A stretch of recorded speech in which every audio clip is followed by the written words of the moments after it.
All right. Welcome, everybody, to Standing for Truth. My name is Donnie, and I am your host and moderator for tonight's show on Polystrate fossils. Poly meaning many, and strata meaning rock layers. And I am thrilled to have both Paul Price and Ian Juby, two brothers who have studied this topic extensively, to show us exactly why polystrate fossils provide amazing evidence for young Earth creation and the Genesis flood. Gentlemen, it is great to have you both here for this much anticipated program. If you don't mind, let's get a couple brief introductions just to get people familiar with the two of you. Ian, it is your first time here on the Standing for Truth platform. Your work has been a huge blessing to us here at the ministry. And so, Ian, how are you today? And if you could, a little bit about yourself. Well, good evening, Donnie. Thanks for having me. I can't believe you guys let me on. But I tell you, too, I've had so many people over the years have asked, when are you going to be on Standing for Truth? You guys are like infamous or and stuff, So anyway, really good to be here. Yeah, I've been doing the creation science thing for, probably started 1991, so I don't know. It's late at night. I don't want to be doing math, but it's a long time anyway. Been doing and there's Doki Doki Bible Club. He hangs out on our stream all the time too. I actually see a lot of familiar names. It's good to see everyone. It's fun to see everyone over here as well. So I was in full-time creation ministry for about 8 years, traveling on the road, and then I switched it up, wound up starting to produce Genesis Week, the TV show, which is now aired internationally for 11 years. So that's been pretty much what I've been doing now for 11 years now. I still do a little bit of touring, but very little. And usually when I'm on the tours, I get to do research.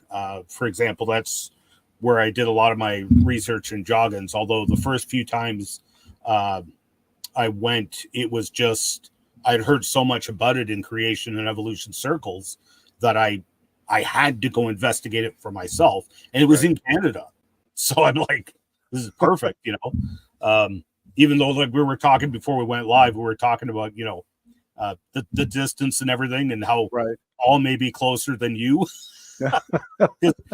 A lot of people don't get that. It's like, welcome to Ontario, where you can drive for, it takes me 23 hours to drive to Manitoba from here. It's like 23 hours, I'm still in Ontario. But anyway, enough about that. No, that's great. As Doki Doki says here, us Canadians have to stick together. So we do have a fair share of Canadians in our chat. And Doki, my faithful mod, looks like you've got a Noah's Flood movie coming out soon, Ian Juby. So there's a trailer if people want to see it. And also all of the relevant links to your channels on Rumble and your website, YouTube, so on and so forth. So you're already a fan favorite, Ian. With both the critics and non-critics, put it that way. So it's great to have you. Appreciate the introduction. Paul, as always, it's a pleasure to have you. You're certainly no stranger to Standing for Truth. You've been here for formal debates, informal debates, and what seems to be people's favorite kind of program, these presentations followed by open mic showdowns. So Paul, how have you been, brother? And also a little bit about yourself. Well, I've been busy, but I like keeping busy. And, for a lot of the people that may not know me previously, I started my journey into creation apologetics in high school when I would say it was probably the year 2000 when I was entering high school as a ninth grader, and I got challenged by atheism for the first time. And suddenly, this cognitive dissonance that I grew up with, the Bible is true because this is what I'm taught to believe at church and my family. And then on the other hand, all of my favorite movies and TV shows and everything, all of the textbooks were all telling a different story. And I guess that all crystallized at that time, and I realized how important it was for me to get to the bottom of this and seek answers. And that's how I got into creation apologetics. I've been doing it either, as an amateur or for a brief period of about 6 years as a professional when I was formerly with Creation Ministries International. And so I was blessed to be able to write a whole lot of articles. That's how I first got connected up with Ian Juby here, who I'm such a big fan of. But I believe I was reading some of his work in the book Rock Solid Answers, and I wanted some more information. I remember I wrote into Ian asking a question about polystrate fossils. He wound up turning that question into a very comprehensive article on his website, which was very helpful, which I then turned around and wrote an article to put onto creation.com about the Joggins polystrate fossils. And the reason I do stuff like that is that I'm all about trying to push the envelope where it hurts the enemy the most. I want to attack where the evidence is really decisive. I don't want to have debates about things that, can go either way, or they really don't make much difference in your worldview. They're not very evidentially powerful. I want to hit where, you strike while the iron is hot, so to speak. So I believe polystrate fossils have always been one of those red hot topics in creation and evolution.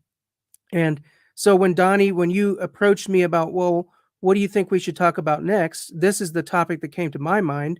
And obviously Ian Juby is one of the, I guess you could say, one of the world's experts on polystrate fossils. And so it was just providence. I had no idea Ian was working together with with a whole team of people to actually put forth a movie about Noah's flood.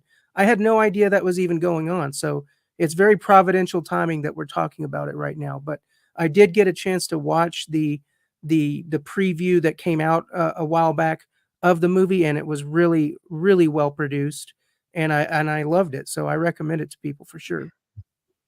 Awesome, Paul. I appreciate that introduction. It is a red hot topic. And again, I'm just so happy to have the both of you who have studied this topic extensively. We've been focusing on lines of evidence, as you put it, Paul, that are discriminatory or differentiating in terms of the origins debate. Dinosaur soft tissue or collagen, specifically in our last open mic, and now tonight, polystrate fossils, amazing evidence for the Genesis flood. So to those in the chat wondering, yes, after the presentation, we will be opening it up for Q&A and also some impromptu discussion. And so for those who want to join, yep. Sorry, before I forget to address this real quick, I did see in the live chat, someone asked a clarifying question about something I just said, where I said somebody is the enemy. And Robin Webster asked, why are people who disagree with you the enemy?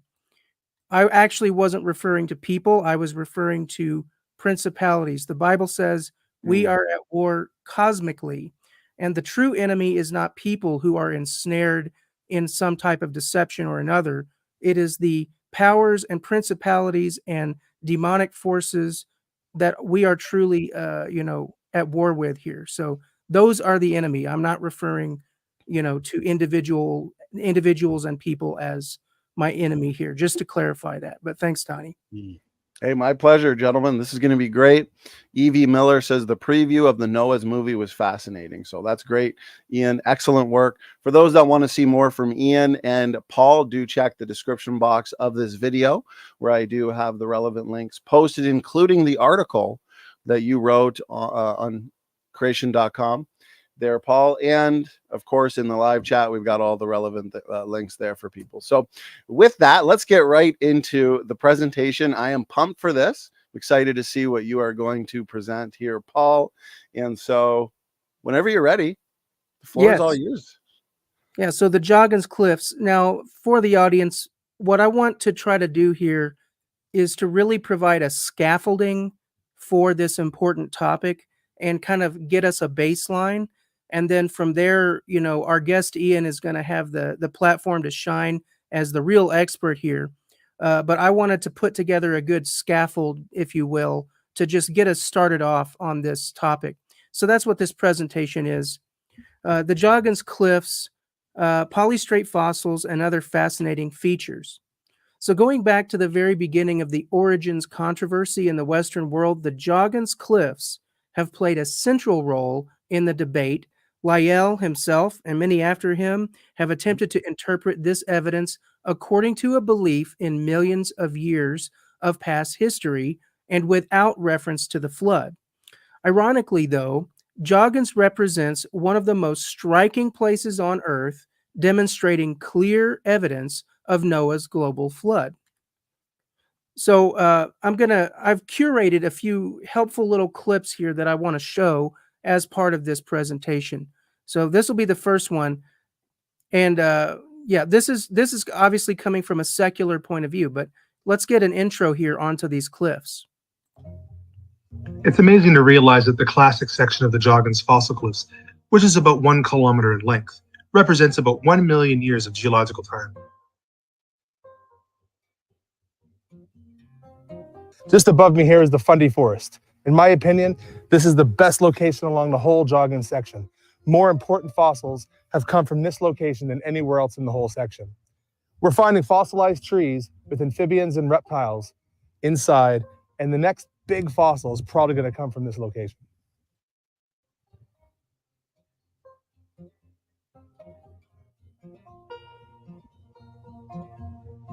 Your first time at Joggins, when you're looking for these trees, make sure you look for the large column-like structures in the cliffs. Once you get your eyes accustomed to them, you can't miss them.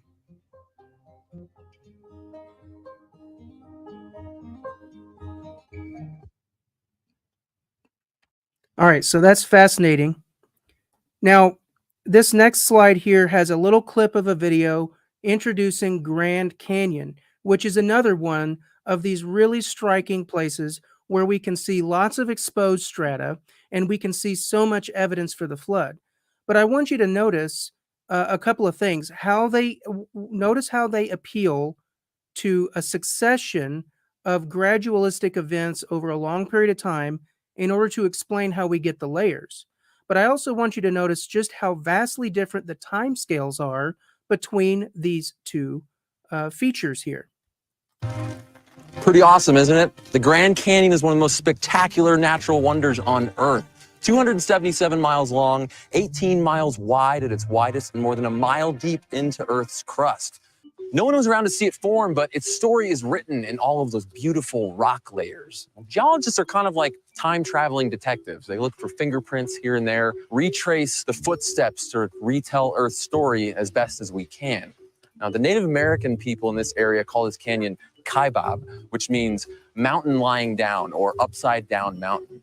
And they didn't know how right they were, because down there at the bottom of the canyon, the oldest rocks are mountains. The oldest rocks at the bottom of the canyon are named after the Hindu god Vishnu. About 1.8 billion years ago, the area that's now the Grand Canyon was covered in mountains taller than the Himalayas. But over hundreds of millions of years, erosion wore them down into hills just tens of meters tall. From this point on, the evolution of the Grand Canyon doesn't happen in a dry desert like you see today. It happens underwater. Ancient oceans filled this area from 1 billion years ago to as recently as 80 million years ago. That water would rise and fall and rise and fall again, depositing sand and mud and even ancient seashells, compressing them into rock, piling layer upon layer and creating this colorful layer cake just waiting to be cut. All right, I like that. But now, okay, notice how wildly inconsistent the secular geologists are forced to be when it comes to timescales. An entire kilometer section at Joggins is said to represent only 1 million years, while the Grand Canyon, which is about 1.8 kilometers deep, so that's not even twice as large, is said to represent up to 1.8 billion years, albeit with unconformities or large gaps of missing hundreds of millions of years. Sure. But when it comes to polystrate fossils, which are fossils cutting through multiple strata, multiple layers, The big debate is mostly about whether or not they are in situ, meaning buried where they grew. The old earthers are forced to claim that these items, these polystrate fossils, are buried in situ because to admit that they were ripped up and deposited would look too much like a global flood for their comfort. Thus, they are forced to walk a fine line between uniformitarianism, which is slow, gradual processes, the present is the key to the past, and catastrophism, which is the view of catastrophes. So they have to walk a fine line between these two. They have to say it was slow and gradual, but then at the same time, they have to admit that floods and local catastrophes happened in order to account for what we see. So let's look here at an example of this polystrate lycopsid or lycopod, which is an ancient fossil reed, a giant reed. We don't have them like this today. They don't grow this large. But notice here, this is supposed to be in situ. Notice the lack of any clearly defined soil horizon. Where is the forest floor supposed to be in this cross section? You can see the roots. Okay, where I see the roots, where is the soil supposed to start? Where is that ancient forest floor supposed to be? There's no clear objective answer to that question. I see lots of little stripes and strata going way up higher than you would imagine the forest floor to be. So there isn't any clear demarcation line.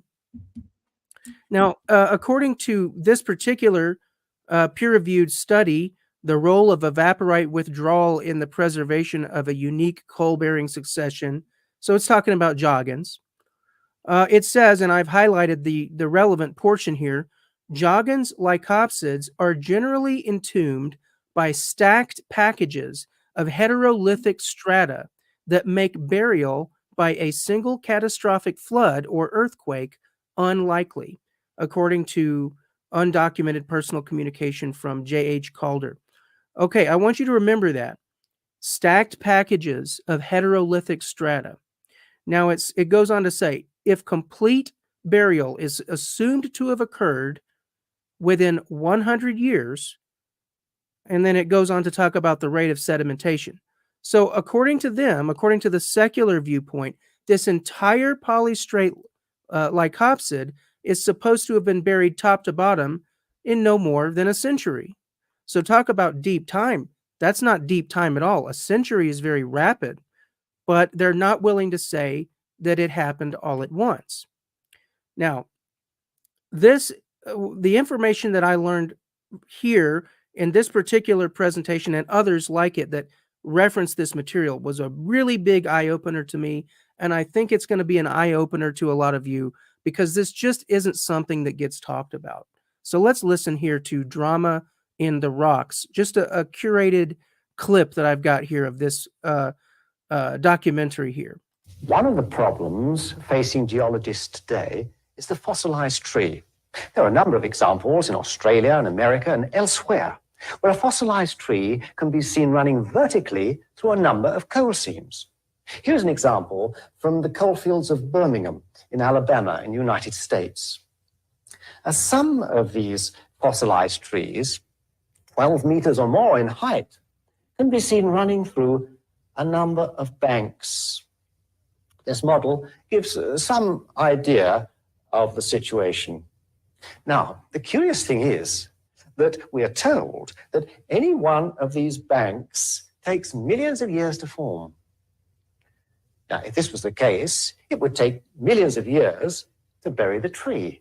But that's not possible, because the tree would decompose or rot long before it was all buried. So, what is the explanation?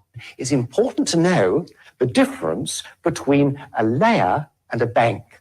These are banks, these areas colored orange and yellow and bluish. In each bank, you can see a number of strata. What you can't see are the layers. You can't see them because as each layer of sediment arrived, it sorted itself out into the banks that you can see. If you could see them, they would look something like this.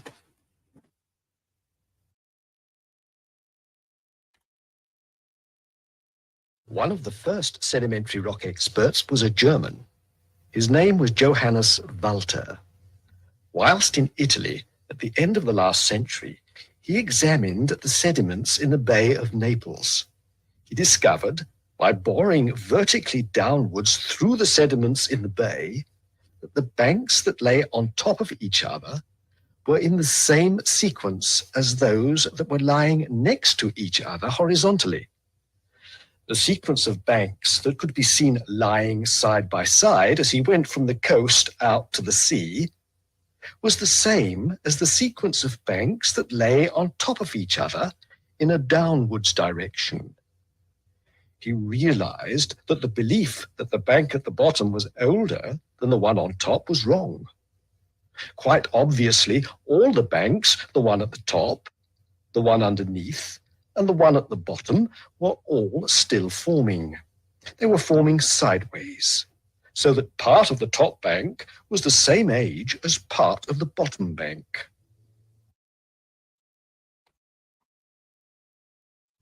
Particle A deposited at a time T1 before particle B. Particle B in the lower strata therefore deposited after particle A in the upper strata.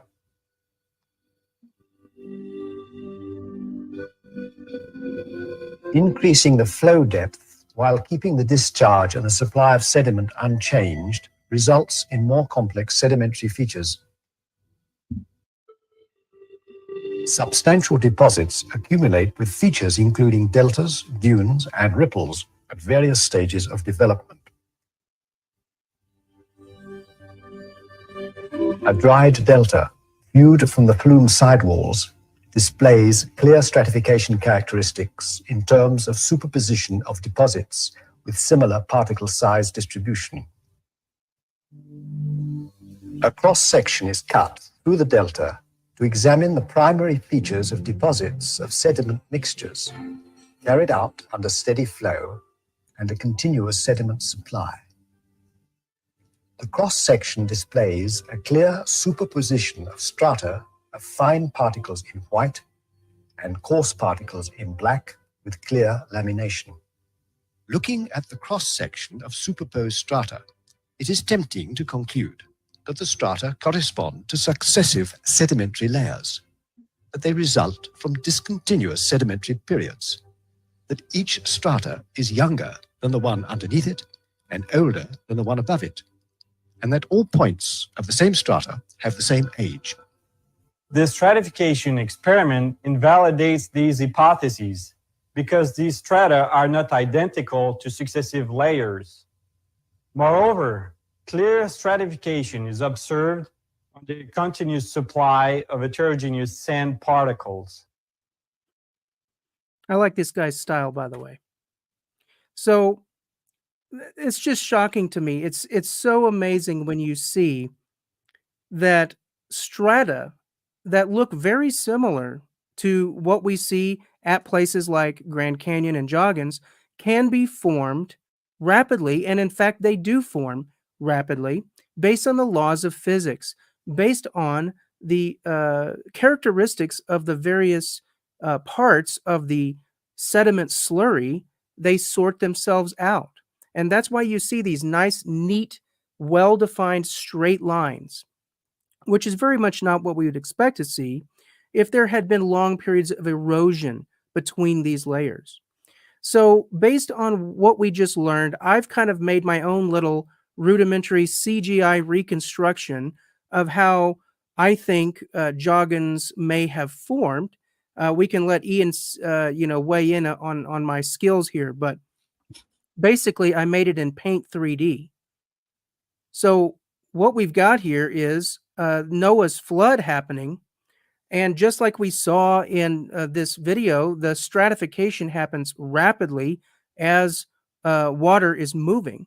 But now at the conclusion of the flood, when the continents are uplifted rapidly and drastically, you can see that the whole set gets tilted drastically, which is what we see at Joggins. And then as the water is coming off the continents, it planes off the top just flatter than you can imagine. So we get a planation surface. And then, over time, you get a little bit of vegetation growing over the top, and basically you get Joggins today. So that's my reconstruction. So go back here now. Now, based on what we've just seen, let's look again at this lycopsid here. And let's look at these quote unquote stacked packages of heterolithic strata. Are they not exactly what we should expect to find if, in fact, this was buried rapidly, just like we saw in the Flume experiment?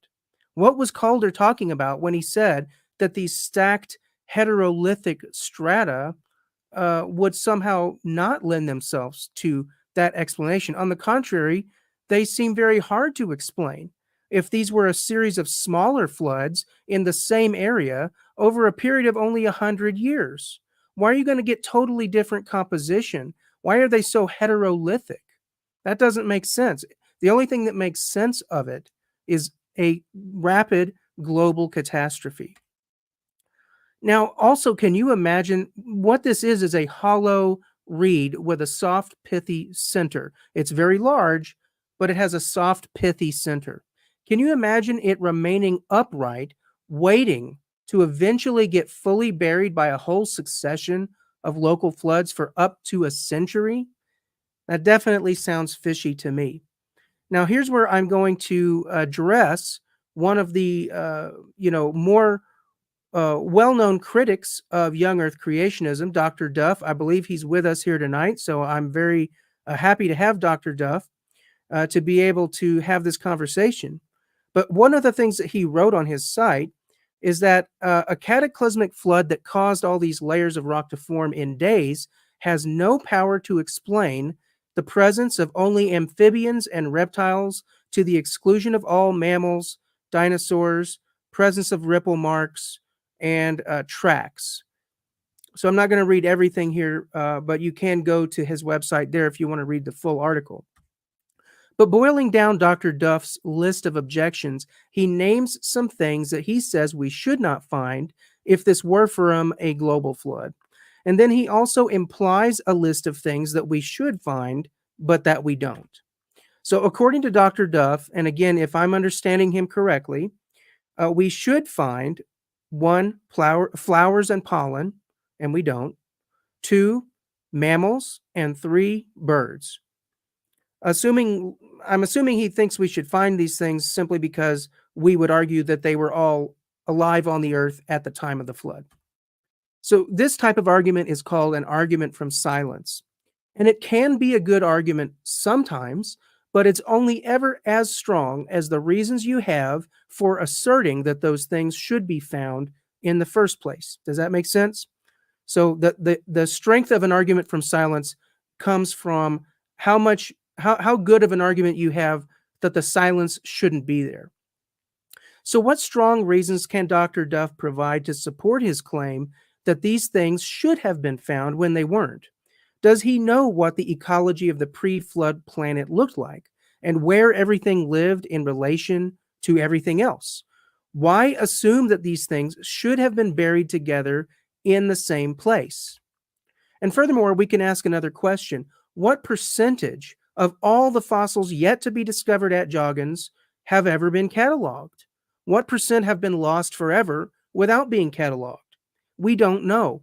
Any of these things that Dr. Duff wants to find could be found tomorrow, and then he'd have to change his story. Some of them might have been there originally and fallen into the sea, never to be discovered by anyone. Some of them might have been found and yet not reported. After all, the coelacanth disappeared from the fossil record 70 million years ago, allegedly, and yet it is alive and well today. So how can that be? So here's an evolutionist website that is sort of commenting on that. How could coelacanths disappear for over 80 million years and then turn up alive and well in the 20th century? Well, they weren't found in the fossil record for 80 million years. The answer seems to be that the coelacanths from the fossil record lived in environments favoring fossilization. I see. So, in other words, it's okay for the evolutionists to say, Well, it's not here because it wasn't in that environment. But then when a creationist uses that same explanation for why we don't find X, Y, or Z in a place, then it's not acceptable for us. I think what's good for the goose is good for the gander, so to speak. According to Dr. Duff, we should not find 1, animal trackways, and 2, ripple marks. And it's unclear from his article why he believes that ripple marks and trackways would be produced by local floods, but not by a global flood. I'm not sure how that logic works. To preserve fine details like ripples and animal footprints, a rapid catastrophic burial would be needed. Obviously, if these delicate features remained exposed for longer periods of time, they would have weathered away to nothing. I previously wrote about another case of animal trackways on the Bright Angel Trail in the Grand Canyon, and they also show evidence of a massive flood and of having been deposited underwater. So if you're interested in trackways, I would recommend checking out, for example, this article that I wrote on the Bright Angel Trail trackways. Now, well, some people will say, well, if it was one big global flood, when was there time for these animals to be producing these trackways and these ripple marks? And we even find fossilized dinosaur eggs and things like that, some of which are in little nests, and they're even in the process of hatching in some cases.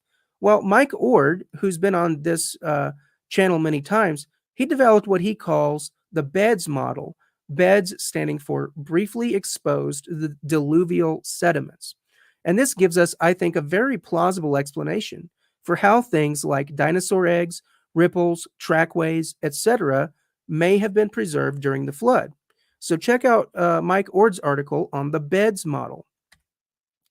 And I will also, again, direct you right to Ian Juby's website, where he wrote this article, ianjuby.org/about polystrate fossils. That is a great resource.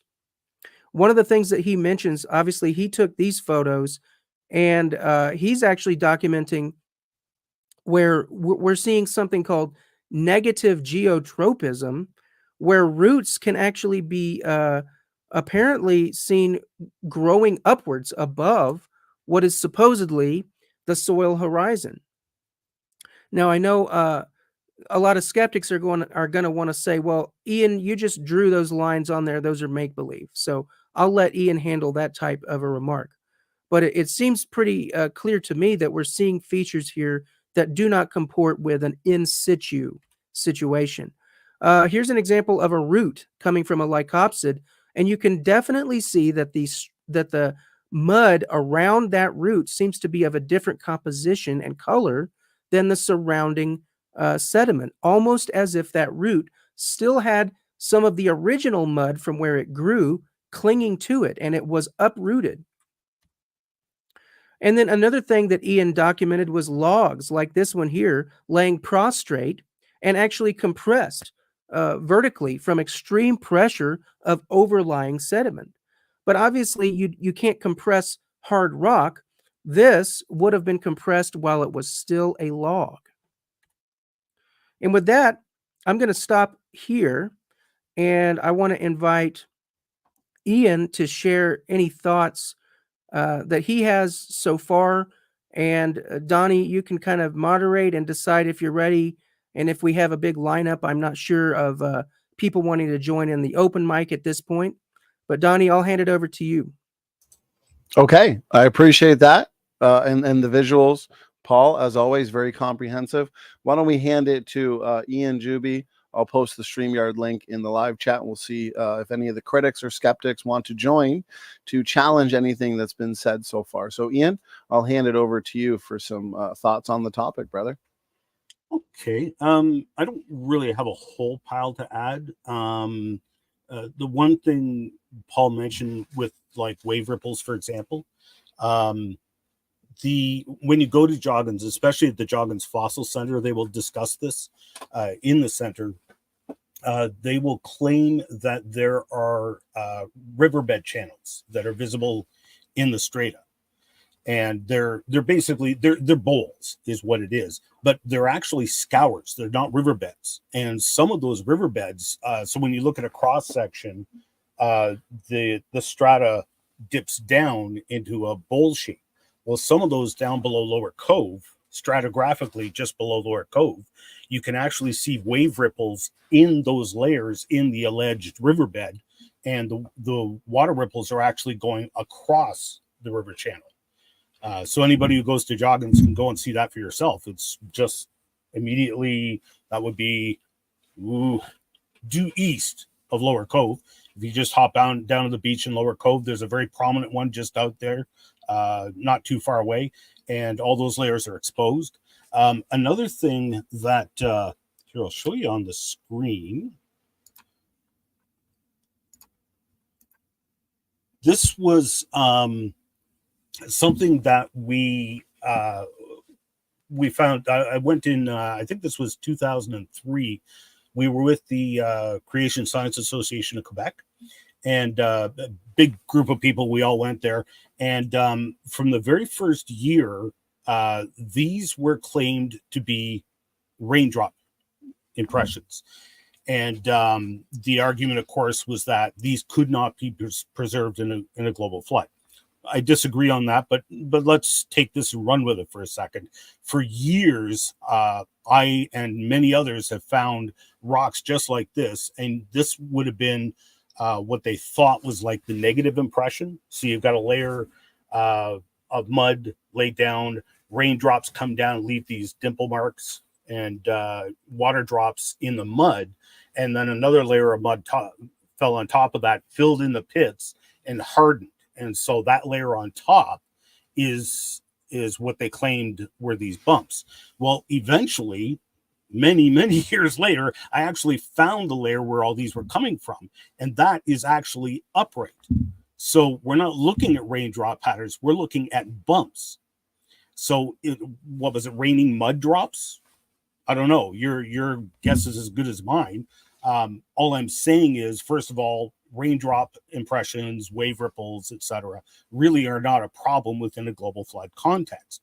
And as it turns out, even what is claimed to be raindrops turns out wasn't raindrop patterns at all.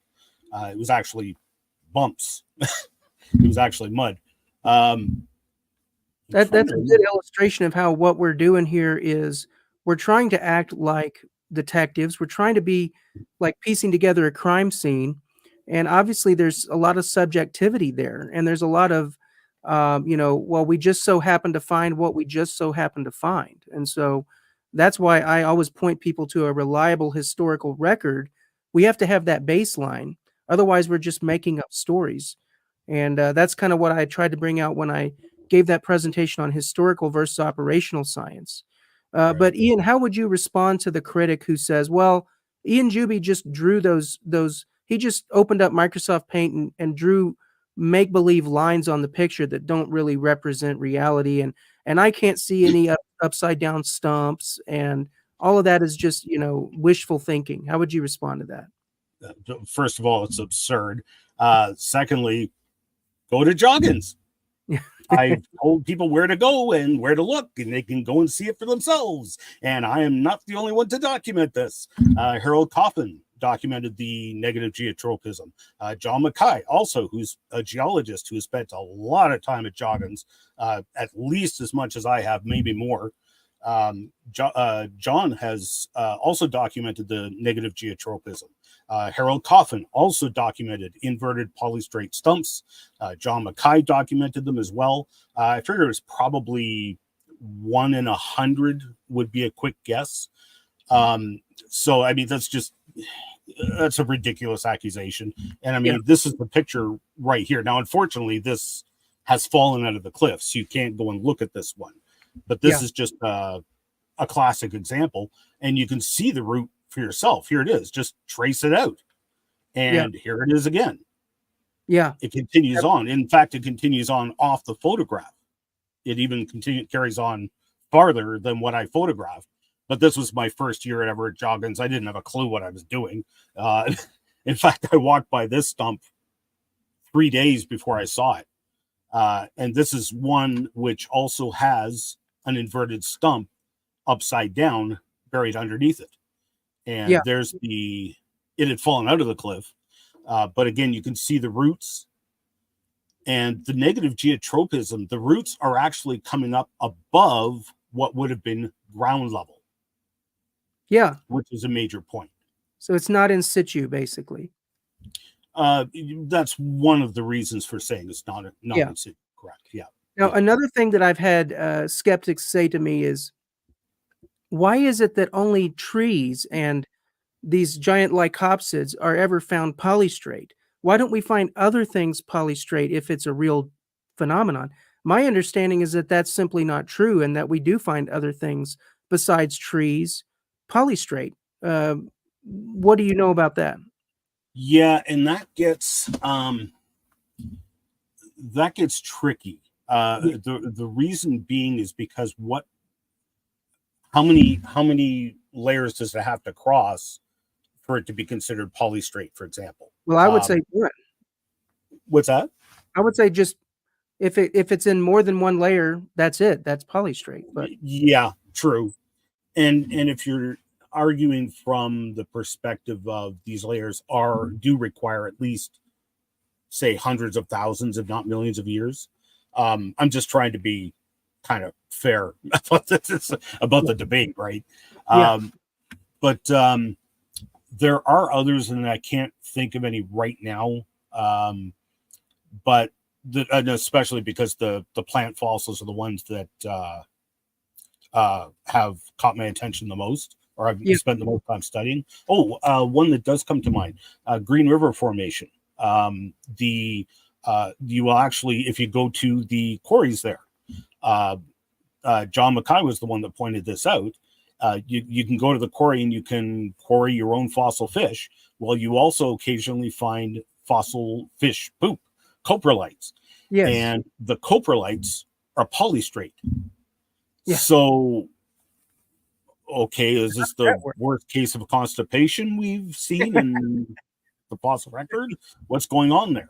And of course, that's much more fragile than a plant or even an animal, and for it to be preserved polystrate. So again, this is some place that people can go. It's a public quarry. You can go there. You can excavate yourself. Go see it for yourself. Well, my goal is for us to really hit head on and try to, I don't want to straw man anyone. I don't want to misrepresent what the skeptics have to say. And I see that we have some of them here tonight. I hope they'll join us right now on the open mic so we can, get to the bottom of this, as it were. But yeah, I mean, this is a great opportunity to address these types of arguments. Very good, gentlemen. I'm glad I'm on the same team as you, Ian and Paul. I wouldn't want to be a skeptic facing this evidence for young Earth creation based on polystrate fossils. So let's get some of these questions up here. Apologize if my voice leaves me at times. I'm getting over a cold here. So first question or objection. We've hosted a lot of debates. We've engaged the critics on this, and they've frequently asked, why do we never find polystrate fossils in layers that scientists claim are millions of years apart? What are your thoughts on that, gentlemen? Well, I would ask, is that true, first of all? Because, how do you know what we find? But I would also say, is it possible that if we did find such a thing, the scientists wouldn't be claiming that they were millions of years apart? You see what I'm saying? Ian, what do you think? Yeah, that's kind of what I would say as well, because I'm not quite following the question. I think they're saying, like, why don't we find polystrate, fossils in Grand Canyon that cross these hundreds of millions barriers, whereas at Joggins, they're saying the whole thing was only a century. So that's not very impressive because that's only 100 years. Well, wait a minute. Why are they saying that it's only 100 years? And especially when one considers, like, they were only, I'm assuming Calder was only referring to the classic Joggins section there. But let's say that's the case. When you take a look at, you got to remember the Joggins fossil cliffs we're talking about here. It's between, depending on who you ask and where you start measuring and when you stop measuring, it's somewhere between 15 and 20,000 vertical feet thick.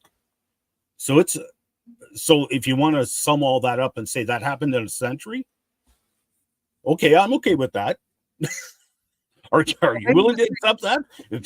They want to say that each lycopsid was a century, but then they want to say that the whole formation was okay. I see. a certain number of millions of years. But each Okay. lycopsid, that was a century. So it's kind of this shell game of where are the millions of years? You know, anytime you find a polystrate fossil, well, guess what? That wasn't millions of years. That was a century, right? But then in other places, all of a sudden, we're talking hundreds of millions of years. So I don't think it's a fair question, because I think it's a loaded. I think they can just decide pretty much. This is historical science. So, you know, it goes back to the whole, you know, we don't have a time machine. So it's not fair to blame us for the fact that they have, you know, shifting and non-objective ways of determining how much strata, how many feet of strata would represent how many millions of years. You know, there's no single answer to that. So because of that, it's a moving goalpost. Yeah. Yeah, those are some good points, gentlemen. Do you think this one is fair? A fair argument comes in from Lorraine. She says, you will never see a polystrate that has roots in the Carboniferous and extends to the Permian. It's kind of more along the lines of what we've been addressing. But again, is this moving the goalpost? Is this not really a fair challenge? Go ahead. Well, I would ask Lorraine, let's assume that the global flood happened. Now you tell me why I should find that. Assuming the global flood did happen. Why should we expect to find that?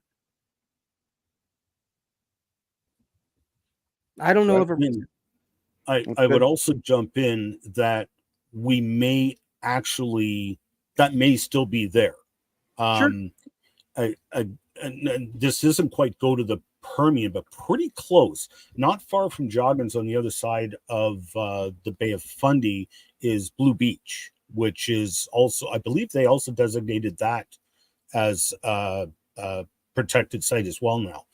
And that beach is plastered with fossil footprints, but it also has a whole mess of polystrate fossils going through those layers, which have the fossil trackways. That rock is stratigraphically lower than Joggins. So I think we would all agree that it was older, whether it was hours older or millions of years older. Fine, I'll leave it up to you. But I think we would all agree that those layers are older. And it was over at Blue Beach where they found that very famous fossil trail of footprints. One of them was mentioning, you know, why don't we find mammals, for example? Actually, let's do one better than that. Over by Blue Beach and just northeast of there, Dawson himself found fossil bird tracks. And the fossil trackways that that became very famous, they were discovered in the early 70s. And they actually have a cast of it on display in the museum in Halifax. But the trackway is still there on the beach. You can go and see it at low tide and study it yourself. And it's the most unusual trail. It's clearly a bipedal animal. With very strange C-shaped footprints in a right-left pattern. You can see that the footprints, the feet were being swept by water. And bearing in mind that these layers, that this particular layer with the fossil footprints has polystrate fossil plants buried through it, going through it. And yet the water was moving with such force that it was actually moving the feet of this creature as it was walking. And I eventually identified that creature as an ostrich. Ostrich have unique feet, and that is an ostrich trail. What on earth is a trail of ostrich footprints doing in rock layers older than the Carboniferous by the evolutionists' own standards? And Dawson's bird tracks, which are very clearly just they look like seabirds. It was published in a geology magazine in the 50s. I don't have the reference on hand, I'm afraid. But that was Dawson that found that. And when they showed the photograph in the publication, they said it looks just like footprints of wading birds, but clearly it can't be that of wading birds. Why not? Yeah. If it's clearly, can you identify an animal by its footprints? Absolutely. Go and talk to any Indian tracker. Not only can they identify the track maker, they can tell you what it was doing when it made its footprints. So absolutely, you can identify a creature by its footprints. Anyway, so that was just a couple of. How do we wind up on that rabbit trail? Yeah, well, It's all It's a your good fault. rabbit trail. I'm blaming you. I think Dr. Duff had brought up footprints or trackways during the, in on his. I can pull that up. It's right here. We do have a good fair share of skeptics and critics, those that have written on the topic, those that have put out videos on the topic, like Gutsy Gibbon. So we certainly have a lot to go through here, which is good because we're leaving no stone unturned on polystrate fossils. Now, in light of the fact that we do have plenty of objections and arguments to deal with here in the form of comments, for any critic or skeptic who wants to join and engage directly, I do have the StreamYard link posted and pinned for you to join, as long as we keep it respectful and professional, of course. So, Paul, did you want to address Dr. Joel Duff here? He says the footprints, so he's coming at your argument here by saying the footprints defeat your argument about the Joggins trees. If you have footprints between each polystrate layer, then that is proof that they were laid down in separate time with enough and it cut off. Any thoughts on that? I don't believe anybody said that there were footprints found between each polystrate layer. I'm not sure anybody said that, first of all. I kind of implied. I kind of said that. But not in the same. See, that's the problem, is that if I'm understanding all of this correctly, these layers are sorted by the properties of the substance that makes up that layer. And so you might have one section here that was laid down at time T1, and it's got the polystrate tree.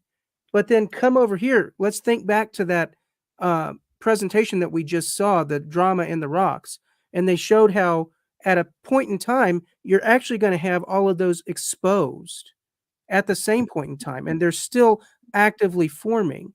Now, if that occurs, time T1 over here is not the same as time T2 over here. The point I'm trying to get at is, yes, you absolutely can have exposed sections of those strata in a different location. I don't think anybody was saying that we found footprints between polystrate layers right up next to a lycopsid. I don't think that anybody said anything like that. So, and even if we did, we're talking about a time span of, we would say, hours. Yeah, hours. So yeah, who knows? Maybe the lycopsid did stand upright for a couple hours and then continue to get buried. I don't know. That's the problem, is that we're not talking about millions of years.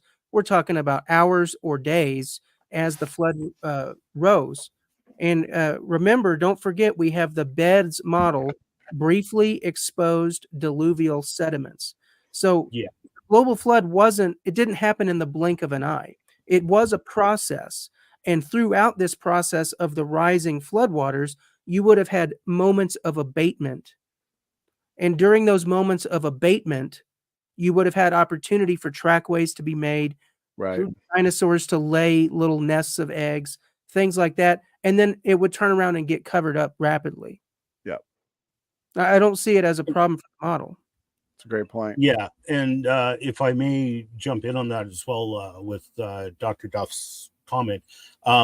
So if we head out to Grand Cache, Alberta, I went there because I had heard, everyone told me about these fossil dinosaur tracks out there. And there was a lot of them. So I went there to study the dinosaur tracks and stumbled upon a whole mess of polystrate fossils, which really caught me by surprise. and I'm a catastrophist, and this caught me by surprise. I don't know how well this might show up on your screens. Yeah, it's pretty hard to see. Can you guys see these? These are dinosaur tracks. Can you? Yes, those I out? could. Yeah. Like you can see the 3 toes there on that one. So there are varying types of dinosaur tracks. Also notice the wave ripples. Very interesting. But this is the kind of layering that you see there. So what's happened, all these layers were laid down. They're now tilted up almost sheer vertical. And there was these thick coal seams on top of these layers. They've mined away the coal seams. So the coal is gone. It's now exposing the dinosaur tracks. And I was there going through the mines with a young geologist there, and we kept seeing these strange depressions. But I mean, they're way up at the cliff. We couldn't get to them.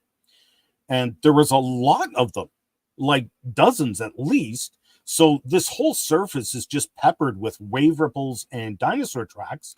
And there's another one right there, another one of these strange depressions. And we finally found one at ground level. If I can get to it, there's a close-up of it. And we got to one at ground level, if I can find it. Come on, where is it? It's getting closer. I can sense it. Oh, good grief. Let me see if I can find the thumbnails here. Oh dear. At that, I'll just mention that, you know, this whole thing, we're sitting here sifting through these clues, and we're trying to come up with a plausible explanation. What we're doing here is abductive reasoning, inference to the best explanation. So none of our belief in the flood ultimately is based on God's testimony. First of all, that's where it comes from. That's why we believe it happened, not because we're so smart that we can piece it all together ourselves. But then when we do look at the evidence, we can use abductive reasoning to say, okay, this is the best explanation for what we see. So go ahead, Ian. Yeah, and I just noticed Dr. Duff was commenting as well, like down in Bolivia, which has dino tracks on at least 8 separate layers stacked on top of each other. Yes, except in this case, oh my goodness, it's a lot. It's a lot more than 8. But here's the catch. So we finally find one of these depressions at ground level, and it was actually the geologist who pointed this out. There it is right there. It was an upside down buried polystrate plant. And it was hollow. I couldn't identify it because we couldn't excavate, and I couldn't see far down enough to see if it was like lepidodendron or something like that. But it was hollow like the lycopods, and it was infilled, and it was coalified. And they were all upside down with apparently the roots extending up into the coal, which has since been mined away. So now we've got multiple layers of dinosaur tracks, which deep time thinkers would claim were seasonal, migration back and forth. But cutting down through who knows how many of these tracks, these layers of dinosaur tracks, you have upside down polystrate buried plants, roots up, cutting through all of these layers with dinosaur tracks. Clearly, that tree, first of all, how does that even happen? How do you wind up with a bunch of trees or plants buried upside down? Well, that happens with a catastrophe. And obviously, this didn't happen. I mean, this causes problems for everybody, I think. But it definitely causes problems for the seasonal migration interpretation of the dinosaur tracks. But this is one example, and there was dozens of them. That's what blew me away. I did not go there expecting to find polystrate fossils, and I certainly didn't expect to find dozens of polystrate trees buried upside down through the stratigraphic layers. Anyway, that's fascinating. And I think you made a good point that there are going to be things that all sides struggle to explain because we weren't there. We can't repeat the global flood. We can't really watch and see what happened. So there are going to be assumptions that we're making that turn out to be wrong assumptions. And that's true across the board. But I think if you look at the overall scope of the evidence all over the planet, it's greatly more indicative of the Bible's history than it is what we would expect to find if deep time and evolution were true. And I don't understand the skeptics who are saying that dinosaur tracks are in their favor, because it seems pretty obvious to anybody applying any critical thinking that dinosaur tracks in mud are not going to sit around and wait to be fossilized. They're going to get eroded rather rapidly. What is this mechanism that is supposed to be preserving dinosaur tracks in a uniformitarian gradualist paradigm? Ian, are you even aware of any credible explanation that a uniformitarian has tried to give on dinosaur tracks? Just the usual mantra of it takes time, the mud has to harden and stuff like that. Honestly, I haven't. Yeah. Yeah, I mean, how's the mud going really to like? Yeah, I mean, I haven't really paid any attention because Where do we see that? Where can we go see that happening today? Where can we use operational science and see tracks that are remaining completely undisturbed for not centuries, but thousands of years, and then on into millions of years to get slowly, I don't know, somehow fossilized, even though there was no sediment, like no rapid burial. The idea doesn't make sense. So maybe if one of these skeptics like Dr. Duff would like to get on and explain to us what their mechanism is for preserving these fine impressions of ripples and dinosaur tracks that don't require catastrophic burial, I would like to hear what it is. And also, if I, Donnie, Jackson Rowe here, yes, just commented, Calamites regenerated in the episodically accruing sediment. Okay, I thought that was all one word. It was like, oh, that's a really long word. Accruing sediment around the dead and dying lycopsid stands. There we go. Thank you for bringing that up. I wanted to bring up Calamites because we're always talking about the lycopods. The at least as common, maybe more common than the lycopods of Joggins are the Calamites. So most of the lycopods have relatively intact roots, sometimes extensively intact roots, complete with rootlets. Sometimes the rootlets are stripped off, sometimes the roots are stripped off. But most of them have intact roots, but not the Calamites, which are buried in the exact same layers as the lycopods. I have yet to find a fossil Calamites with intact roots at Joggins. And there's a lot of them. But also, when Jackson mentioned regenerating Calamites, I don't know what this is from, so I'd have to look up the quote and find the paper and everything. But I would immediately question the interpretation of that. And let me give you an example of why. This is Robert Gastaldo published this paper in 1992.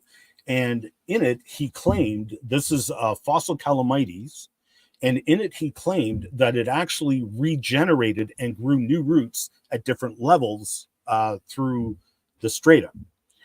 And so it's a really lousy picture, but it was the best I could get.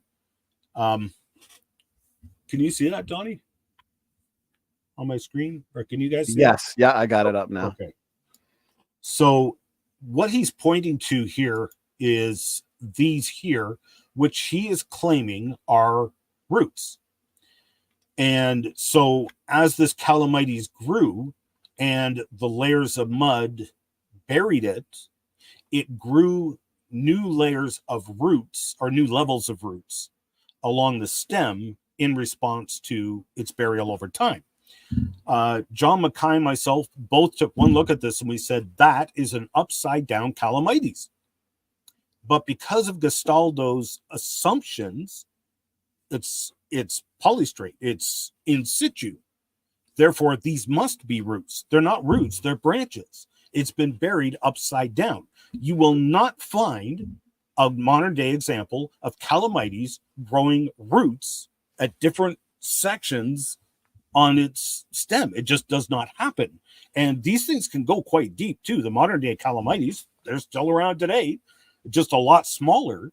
But those roots can go way down. Why aren't they growing roots at different levels if they're going so deep into the ground? But again, Gestaldo, because of his deep time mindset, he looked at this, said, this is clearly in situ, therefore these are roots. No, it's not.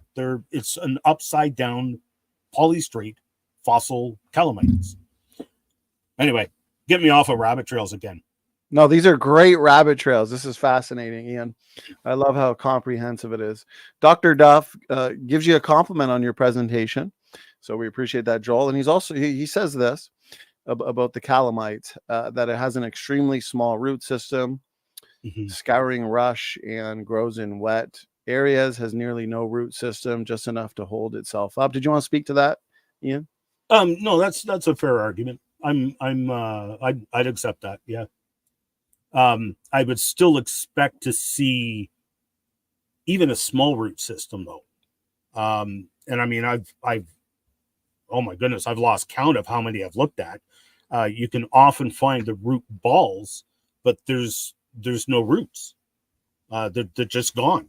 I have yet to find one. So, I mean, and by the way, I don't think we mentioned this yet. If any of you guys get the chance, go to Joggins. It's well worth the trip.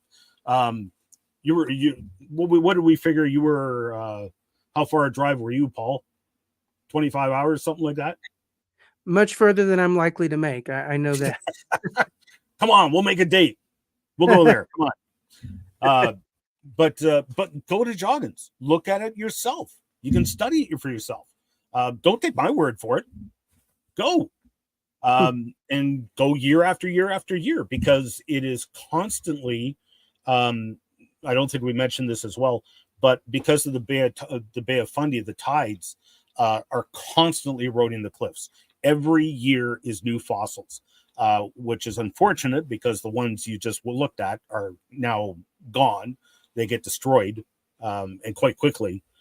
But at the same time, every year reveals new fossils. So anyway, I just say, hey, everyone, go. Yeah, and for the skeptics and the evolutionists, the fact that what you just said, Ian, how quickly the fossils are lost, should give people pause when they make claims like, well, if your global flood is true, then why don't we find X, Y, or Z in exactly this place? It should give people pause who use those types of arguments, because number one, there's only a limited number of people out there actually excavating, actually documenting things. And number two, how do you know what we've missed? How do you know what got destroyed the week before the scientists got there? And unfortunately, I have to say, how do you know what things that the scientists didn't choose to document because of their assumptions? Just like what we saw with the soft tissue, with people like Mary Schweitzer, Mark Armitage, so on and so forth, they are discovering things that previous generations of scientists were not even looking for because of their assumptions. And do you think that's not just true for soft tissue? That's true across the board. If you have an assumption that this must be formed via gradualistic processes, then that is going to shape the type of excavation that you do, the type of things that you consider to be important or anomalous, or so on and so forth. And look what happened to look what happens to people who dare to try to put forth evidence. Look what happens to these people. If I'm a well-to-do scientist, do you think I want to get my name posted on the internet as a kook and a creationist for putting up some ridiculous looking fossil that defies evolution? Or am I going to keep it to myself and say, I don't understand that. Let's circle back to that, so to speak. So there are so many issues here. There are so many reasons that I think people should have pause when they make these sweeping generalizations about the fossil record. I agree. And so this is Gutsick Gibbon here. I appreciate the comment. If I'm not mistaken, Gutsick put out a video titled something like Polystrate Fossils Preclude Young Earth Creation. And so she puts forth a lot of these arguments that we see people utilizing. And you guys just addressed regenerative growth. She says, so basically she's compiled all these for us. And I believe they're directly from her video on the topic. Rootlet presence, analogous conditions to modern floodplains. I've seen that one come up several times. Did you gentlemen want to speak to these as supposedly the best objections to what's being said today? Hey, yeah, and tying in with that, if I can point to Iron Matt's comment, maybe I'll just read it because it kind of ties in with what Gutsick was saying. Iron Matt, by the way, hi Iron Matt. He hangs out Good to see you, Iron Matt. That's the one. Thank you. Yeah, okay, there we go. I got your back, brother. Are there any examples of polystrate trees through coal layers or just in sedimentary rocks? So this kind of comes back to what Gutsick was, one of the things that Gutsick was mentioning, because, or maybe she didn't mention it. Soil horizons was another one of them. Modern floodplains, which I actually agree with. I totally agree that modern floodplains, I would say they were floodplains from tides, tidal bores during the onset of the global flood. So I have no problem with floodplains, with the interpretation of floodplains. And modern polystrate trees being buried. Okay, I'm assuming you're referring to the one that's that would be just east of Joggins. I know the guys at the Joggins Fossil Center sent me there, and we tried to get down there. We got stuck in the mud, and it was a glorious day. But anyway, but when you take a look at their alleged polystrate trees being buried in a floodplain, I'm sorry, it's pathetic.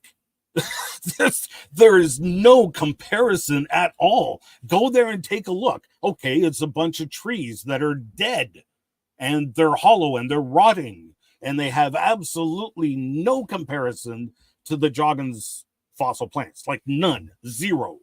And they're not even being buried in situ. That's the thing.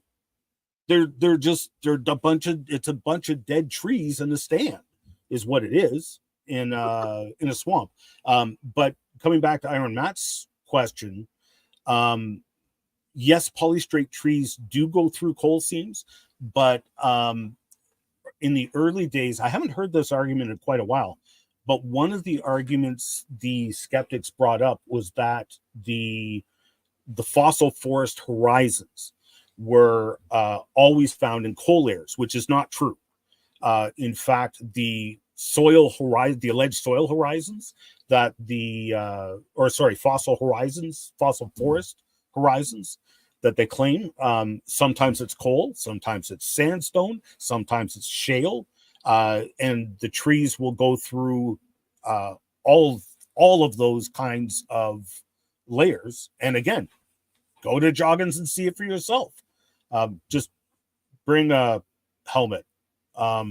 With the erosion, you can die real quick if you're getting up there to examine the layers up close, which you should. But unfortunately, you're taking your life in your hands by doing that, because it's constantly shedding rock, and it doesn't take a very big rock to kill you or hurt you real bad. But anyway, so coming back to Iron Matt's comments, you will see the full gamut. You name it, you'll see it. Also, interestingly, John Mackay has pointed out, not just at Joggins, but all kinds of other places. One of John's specialties is coal seams. And he's pointed out a whole mess of coal seams that are a 1/4 inch thick. And even at Joggins, you'll see them. And so he jokingly refers to these as quarter-inch deep swamps, because that's allegedly where the coal came from, was swamps that were buried. Well, what is this, a quarter-inch deep swamp? It doesn't make sense, but anyway. It makes a lot of sense, though, if they were deposited rapidly according to the hydrologic sorting, like what we saw in those flume experiments. Makes a whole lot of sense then. And that's what I see when I look at all of these photos of the cliffs.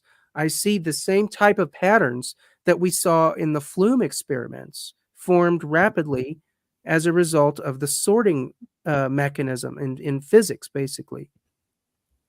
I did want to mention one quick thing that Dr. Duff had said way back. He said, why don't we find any polystrate fossils going, or do we find polystrate fossils going through different lithologies, I believe he said. And I just wanted to circle back to that, because if you remember back in the presentation, one of the arguments that the secularists gave for why this allegedly was not buried by a single flooding event was stacked packages of heterolithic strata. So yeah, even these ones that we're talking about right here are quote unquote heterolithic. And Ian, I don't know if you can speak to this, but I have a hard time understanding how you would interpret this heterolithic aspect in a gradualistic, scenario where we're in one place, one environment. We're appealing to this whole thing happened in 100 years, allegedly, but somehow you get totally different, like, composition of strata from these local flooding events. Where's that coming from? Where do you see completely different lithologies forming today in the same exact location over a period of years? I don't understand the mechanism there either. Yeah, that was the first time I'd ever heard that quote from Calder, actually. So I can't comment on it. I'd have to go back and try and grapple with what exactly he's saying and claiming as well. Like, I don't know. I've never heard that term before, so I have no idea. Yeah, but I did notice. Basically, if I'm understanding it correctly, he's just basically admitting that the composition of these strata are different, and obviously they're different, or they wouldn't be different colors. Like, we wouldn't be able to see them if they weren't different. So why are they different? As a young Earth creationist, I can explain why we see these stacked packages of heterolithic strata, because they're sorted by physics. That's why they're stacked. That's why they're heterolithic. And that's why they make these nice, straight, perfectly straight lines. Now, I would like anybody to explain that to me using gradualism. Right. I noticed too, Donnie, you had. Oh, I'm sorry. What's that? I said it seems like we don't have any takers tonight, but I would ask anybody. Well, we do have our first taker, Jackson Rowe, always willing to take up the challenge, the debate challenge. So Jackson Jackson had several interesting questions over the last 15 minutes in the chat. He informed me he was going to join, so I figured we'd wait for a face-to-face interaction. Ian, I understand you're going to say something though first, brother. I want to give you that. It looked like you were going to point something out. Oh, I was just the Doki pointed out John Mackay's 3D scan of the Polystrate tree in Tennessee, which I actually made a mold of that tree as well. And it's on display. Yeah, that's the one. It's on display at Creation Evidence Museum, actually, is one of the places. The Glendive Dinosaur and Fossil Center in Glendive, Montana as well. They've got a copy of that as well. That's a fascinating fossil because of the sedimentation, which is one of the reasons John and I, Paul, you had mentioned John Calder. Calder and, I've forgotten the other guy's name. They did a paper a number of years back called Vegetation-Induced Sedimentary Structures. And you can see all this going on with all the polystrates, and especially that one in Tennessee, where you can see cross-bedding, you can see the layers thinning and thickening as the water was going across the tree. And as the water split, it accelerates and it carries away sediments. And on the other side, it slows down and deposits them. So you can see all this very powerful evidence of catastrophic rapid burial and water movement on that particular fossil. But anyway, that's great. Trails again. John Mackay, we love partnering with John Mackay. He and Joe Hubbard, they were here just about a month ago for an open mic debate. They did a fantastic job taking on the critics. And actually, in October, Joe just went to that tree 2 weeks ago. I had to give him directions. They're awesome. Yeah, we got a great team of Young Earth Creationists, and they gave an excellent presentation like you brothers on Polystrate fossils about a year and a half ago. We spent some time addressing the critics. So this really is one of those discriminatory pieces of evidence, as you said, Paul, that the evolutionary community really struggles with. And we've got several of my favorite skeptics, as a matter of fact, waiting to join the party. And so let's do what we typically do, as you know, Paul, is we'll have one guest who's directly engaging, and then one who's on deck.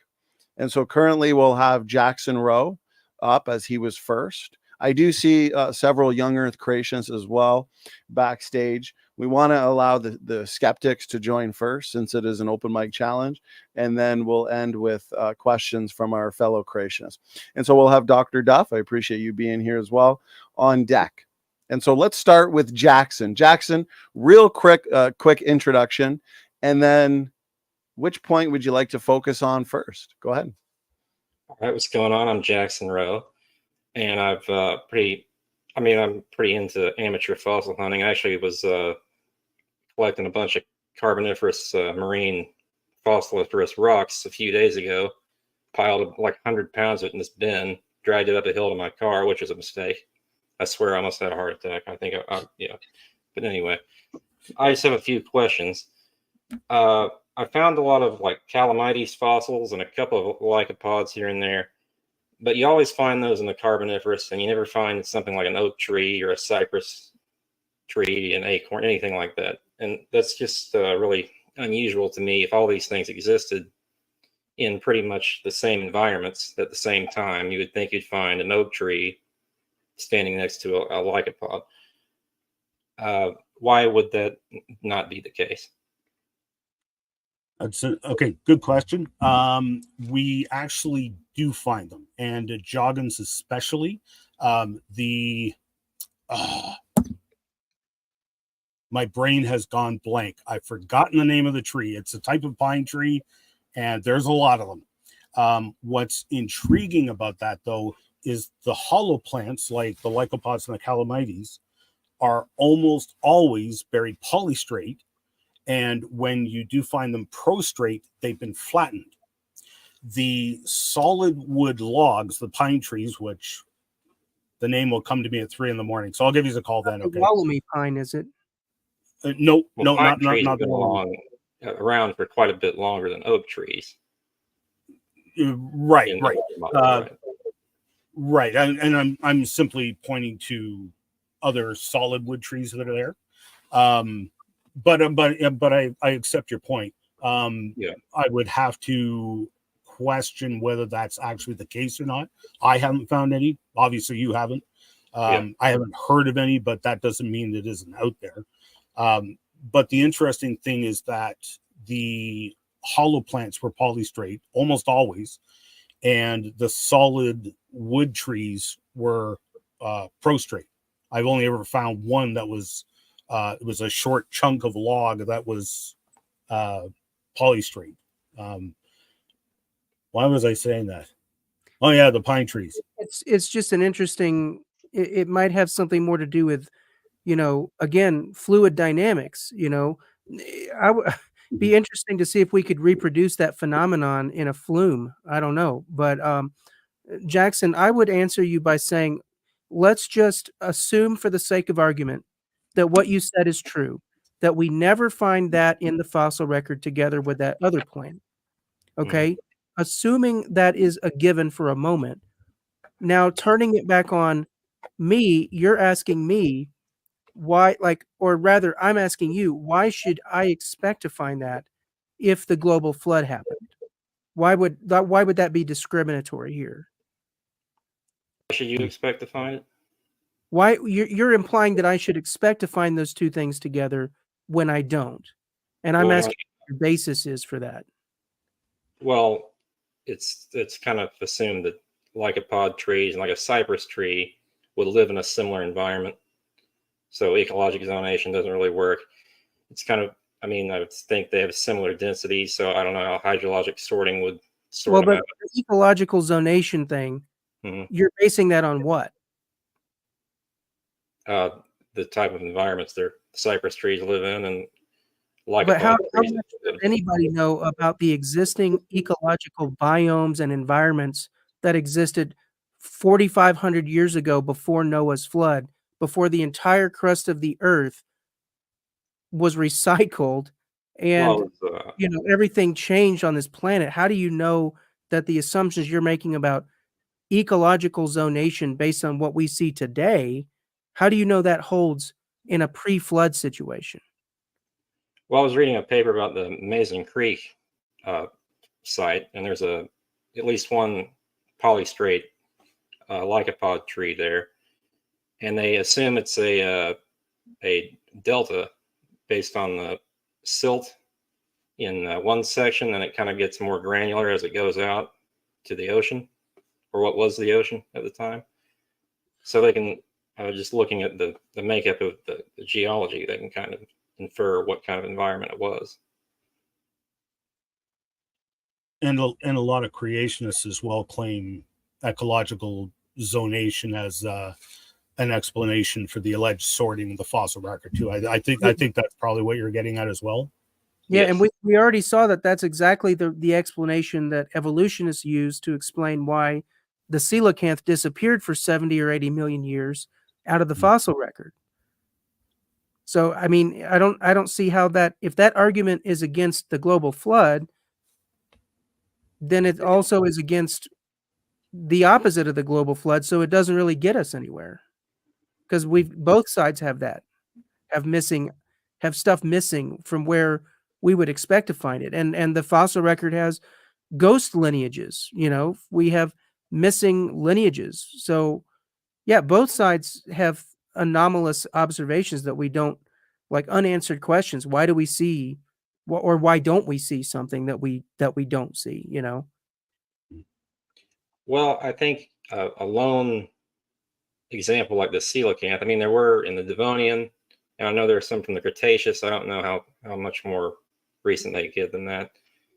But if looking at the whole body of the fossil record, and you don't find certain things next to each other, so to speak, I think it gets pretty compelling for a deep time scenario, and creationism starts to not make so much sense when you really look like the hundreds, thousands of species throughout the fossil record that are not found together anywhere. And if I may suggest as well, I don't know what Dr. Duff wants to bring up, but I do notice his comment about it's not just the trees, it's a large number of organisms one would expect to live together ecologically. So were you going to bring that up, Dr. Duff? No? Okay. Is it okay if I bring it up? Okay. Because this kind of ties in with Jackson's point. Because, okay, let's take that and run with it for a minute. So just at Joggins, you've got the lycopods and the pine trees and the calamites, a bunch of different plants. You've also got fishes that are buried in the same layers. You've got fossil clam layers that they call them coal clam layers. There's so many clams, and it's all turned to coal. There's coal clam layers. You find there's been a fossil scorpion uncovered there. There's been fossil damselflies there. There's been the Arthropleura, of course. So you get a variety of the flying creatures, fishes, clams, underwater organisms, all buried together with plants. How does that? If we're looking at ecological zonation, what on earth are you doing with a scorpion in a swamp with lycopods and calamites and stuff. So there's huge questions about the whole ecology and what you would expect or not expect to see. Anyway, thought I'd throw that in. So Ian, Jackson, just to make sure we have enough time to address everybody. Yeah. Should we move on to Dr. Duff now? And then we've got another couple backstage. Unless Jackson, there was a final thing you wanted to say or point. Yeah, I'll drop out. You can just put Dr. Duff on here. All right, Jackson, I appreciate you joining. We got 20, 30 more minutes to go here, Donnie. So let's let's see so let me do perfect. And now we have Joel directly interacting on deck. We've got org. So we got a good group of skeptics, well qualified individuals. So Dr. Duff, appreciate you being here. Certainly not your first time here on one of our Standing for Truth open mics. So I do appreciate your interaction. Joel, how you doing tonight? Real quick intro, and what would you like to discuss? Yeah, I'm doing great. And thanks, gentlemen, for this really interesting conversation. And I'll keep it short. I just wanted to, Paul had brought up something about, the footprints and was asking about like, how could those footprints be preserved? And I think that he brings up a very natural, I think a natural idea that many people have, right? I mean, I think everybody experiences, you walk on a beach, you walk even on mud and you see your footprints and they're going to be washed away. I mean, they're not going to survive.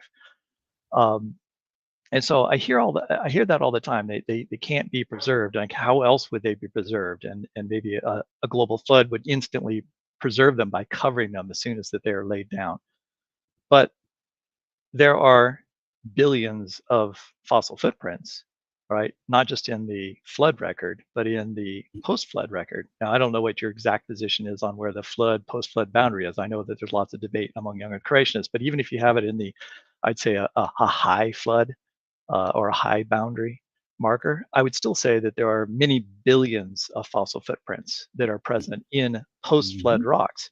So we know that a non-global flood situation can preserve fossil footprints, including humans. So I've been to Death Valley, and there's sand dunes at the bottom of the Death Valley in one area. And you can see where a large sand dune is blowing away, and below it is this mud substrate which is hardened. And on that, I saw a whole trackway of like 20 boot prints. Now I don't know when those boot prints are laid down, but it could have been years before. And then the sand covered them up, and they're leaving. And then that sand's probably going to cover them again, and then it gets wet, and then there's more deposition. Potentially someday, those boot prints could end up being in the fossil record. Now, 99.9999999% of all the footprints that we would ever lay down, that any of us or any animal would ever step on the earth and do anything with, they're going to be eroded, no doubt about it.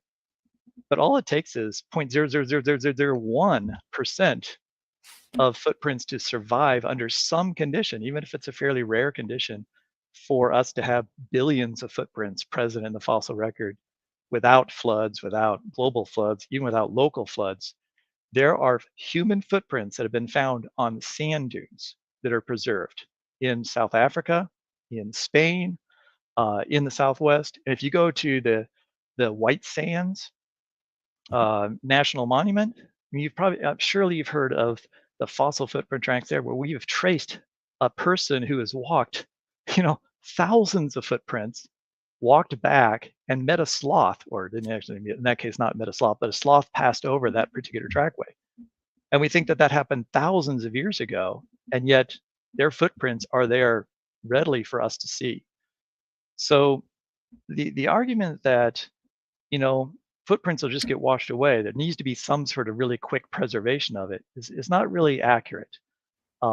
Yes, there needs to be some preservation. You usually have to step in some sort of mud, which has to be consolidated enough for you to actually leave the footprint to begin with. And then you're going to have, if it dries out, as you have in seasonal places where you have a springtime flood or springtime wetland, and then when the floods come back or the water returns, it's going to bring a little bit of sediment, fill up those layers. That's how I would also visualize those dinosaur footprints being preserved as well. You find on these thin layers, and I recognize that I mean, Ian, I think that's a, I think your title, idea would have some merit there in terms of like, look, you've got this washing in and out and over this particular set of footprints that are laid down. I think the one negative there would be if that's on sand. Well, sand can consolidate fairly quickly, and you can step on it like we can walk on a beach, right? But if it's on mud, if it's on mudstone, if you have mud, a dinosaur stepping in the mud isn't going to leave a very clear footprint. They're just going to sink into it. In a global flood scenario, you're going to have a large swaths of dense material that's not dewatered, and therefore it's going to be hard to hold sort of hold the weight of the animals walking on it. So that's one particular challenge, and that's a challenge that I think most of has come out in the young Earth creationist literature itself recently, with that particular challenge of how do the muds get consolidated in order for these footprints to be preserved. But anyway, that's really my only thing, is to just let people know that there are enormous numbers of footprints of all different types that are found throughout the fossil record. Although there is a pattern to it. I mean, there's certain kinds of footprints that aren't found deep in the fossil record, but we have abundant evidence that virtually every organism that's on this earth has the potential to leave footprints in the fossil record. Although, because if you have a population of 1 million individuals, they're going to make trillions of footprints. So only a few of them need to be preserved for us to see them someday. Okay, Joel, I appreciate that. I appreciate that. Paul, Ian, we'll give you as much time as you need to respond. I just wanted to ask him about the Death Valley footprints. Can I find them? I haven't been there yet. Well, I don't know. Maybe they're eroded, but they're in the and the thing is, they're in the area just I forget what the name of that is, but it's where the big sand dunes are. And then there's a area of sand stovepipe wells. I think it's the parking lot stovepipe wells. Yes. Okay. And you walk out there and you kind of meet where the sand dunes are kind of meeting where the land is. And they're kind of just moving around all the time. They're sort of like uncovering some plants, and then you'll see some of those. They're really cool plants there, right? Because they have their roots are way down in there, but then they get all the sand blown out from underneath them, and they're kind of standing on stilts. So cool. Okay, cool. Well, there's your there'll be polystrate fossils some days, I guess. If they keep getting covered, and then they grow a little higher, and then they keep getting covered, and they try to grow up a little higher. And they're really tough plants, so they're not going to be killed off by a single a storm of sand covering them up. Right. I have a question for Dr. Duff real quick. Thank you. So you brought up the White Sands fossil footprints, and apparently this is something I hadn't heard about, so I'm interested to look more into this myself. But, super cool. Yeah, it says they're fossilized human footprints, and so my understanding, fossilized is with quotes around it. So what do we mean? This is my question: is what is your proposed method of preservation here? Like, what is the explanation you have for how? Like, what does it mean to say that these are fossilized footprints? How are they preserved? Well, in that case, you have that's a very flat lake bed there. And you had times where you had thousands of acres covered by very thin amount of water during the spring floods that come down from the mountain, because that place is just surrounded by mountains, and it all just gets trapped there, right? There's no exit to that. And so as that water dries up, you have this mud flat, and we can see that somebody walked from one side where they had, at above the water level, I would say, one area where a little higher elevation where they were apparently living or doing something, right? They had a camp.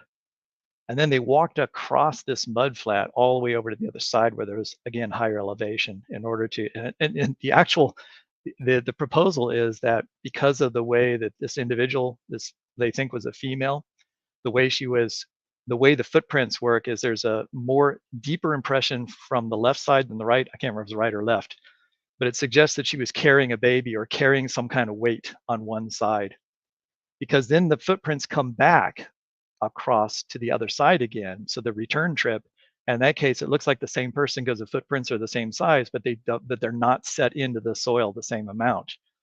And so it looks like they dropped something off and then came back. And then on the trip out, there wasn't a sloth, but on the trip back, there was sloth's footprints that stepped on one of the human footprints and kept on going. And then when she came back, she stepped over that particular spot. So it's a Yeah, I mean, really interesting recreation of the historical events there. Now I know you're asking about like how do they get preserved? Well, I mean, that mud dries up through the dry summer, right? And hardens. And then next year you get all this sand and silt that comes in with the dirty, muddy water that comes in, and then it settles out on top of those footprints and leaves another 2 or 3 inches of sediment there. And see, they have footprints not just from one level; they have footprints from multiple different layers. There's one site I haven't made a video about it yet. But there's one site where there's like 6 different layers of sediment, and there's footprints on different layers. So this is a place where people lived, and every season they ended up walking on that same area on the same mud that's there. And to be honest, for all I know, the explanation you're giving there would be agreed on by all parties, because Yeah, I think so. this is post-flood. this would definitely be post-flood in any case. But Yeah. it's just interesting because water has to be involved. Everyone agrees that water has to be involved because that's what permineralization requires.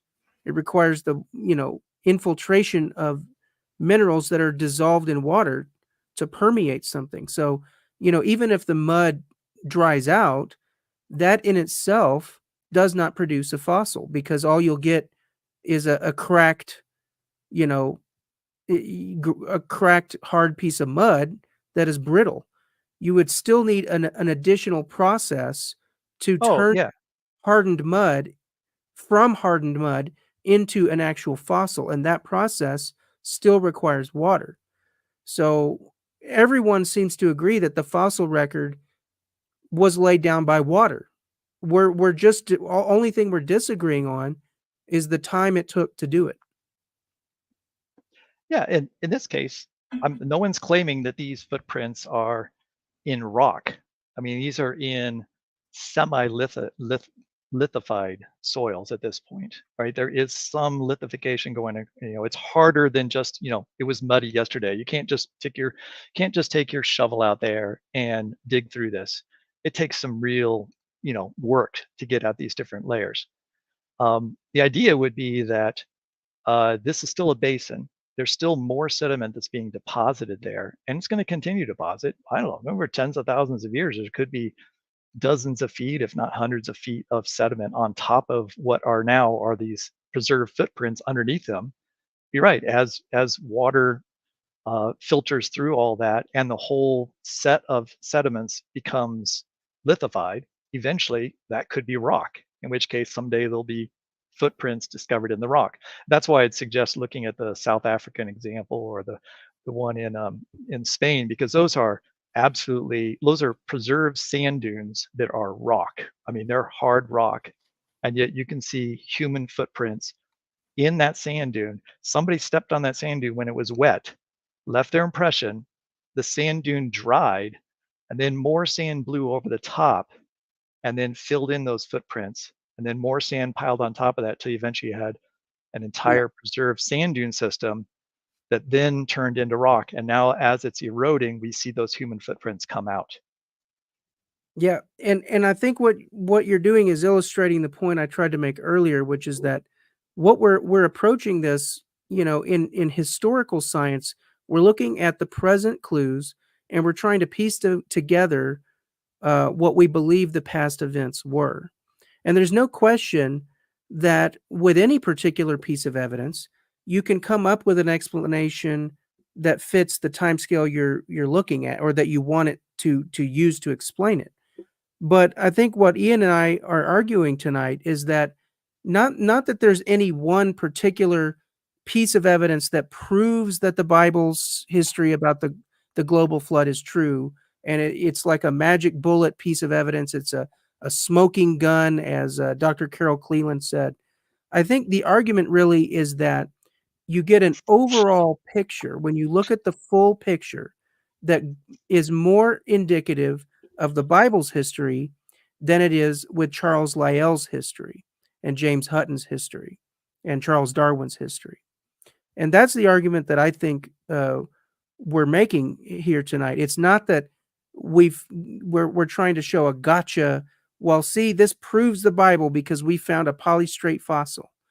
It's rather, look at the overall scope of evidence, and I think you see overwhelming evidence of a global flood.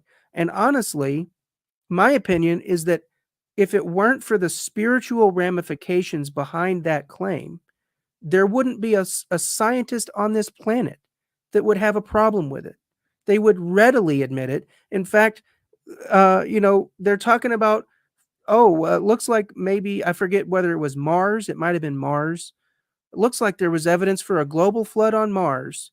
And then they start talking about the same lines of evidence that we creationists use to show a global flood here on Earth. And they got no problem applying it to Mars. But on Earth, it doesn't work because on Earth, that would have spiritual ramifications that people don't want. And Ian, I want to make sure I'm not taking away any chance for you to speak. I know I don't want to talk over you, but do you have anything you want to add? Nope.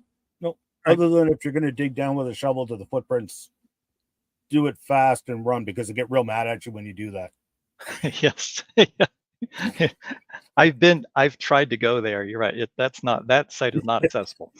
Okay. Yes, I very much wanted to see those. Gentlemen, Paul, I need to say something really quick. I'll make it really quick.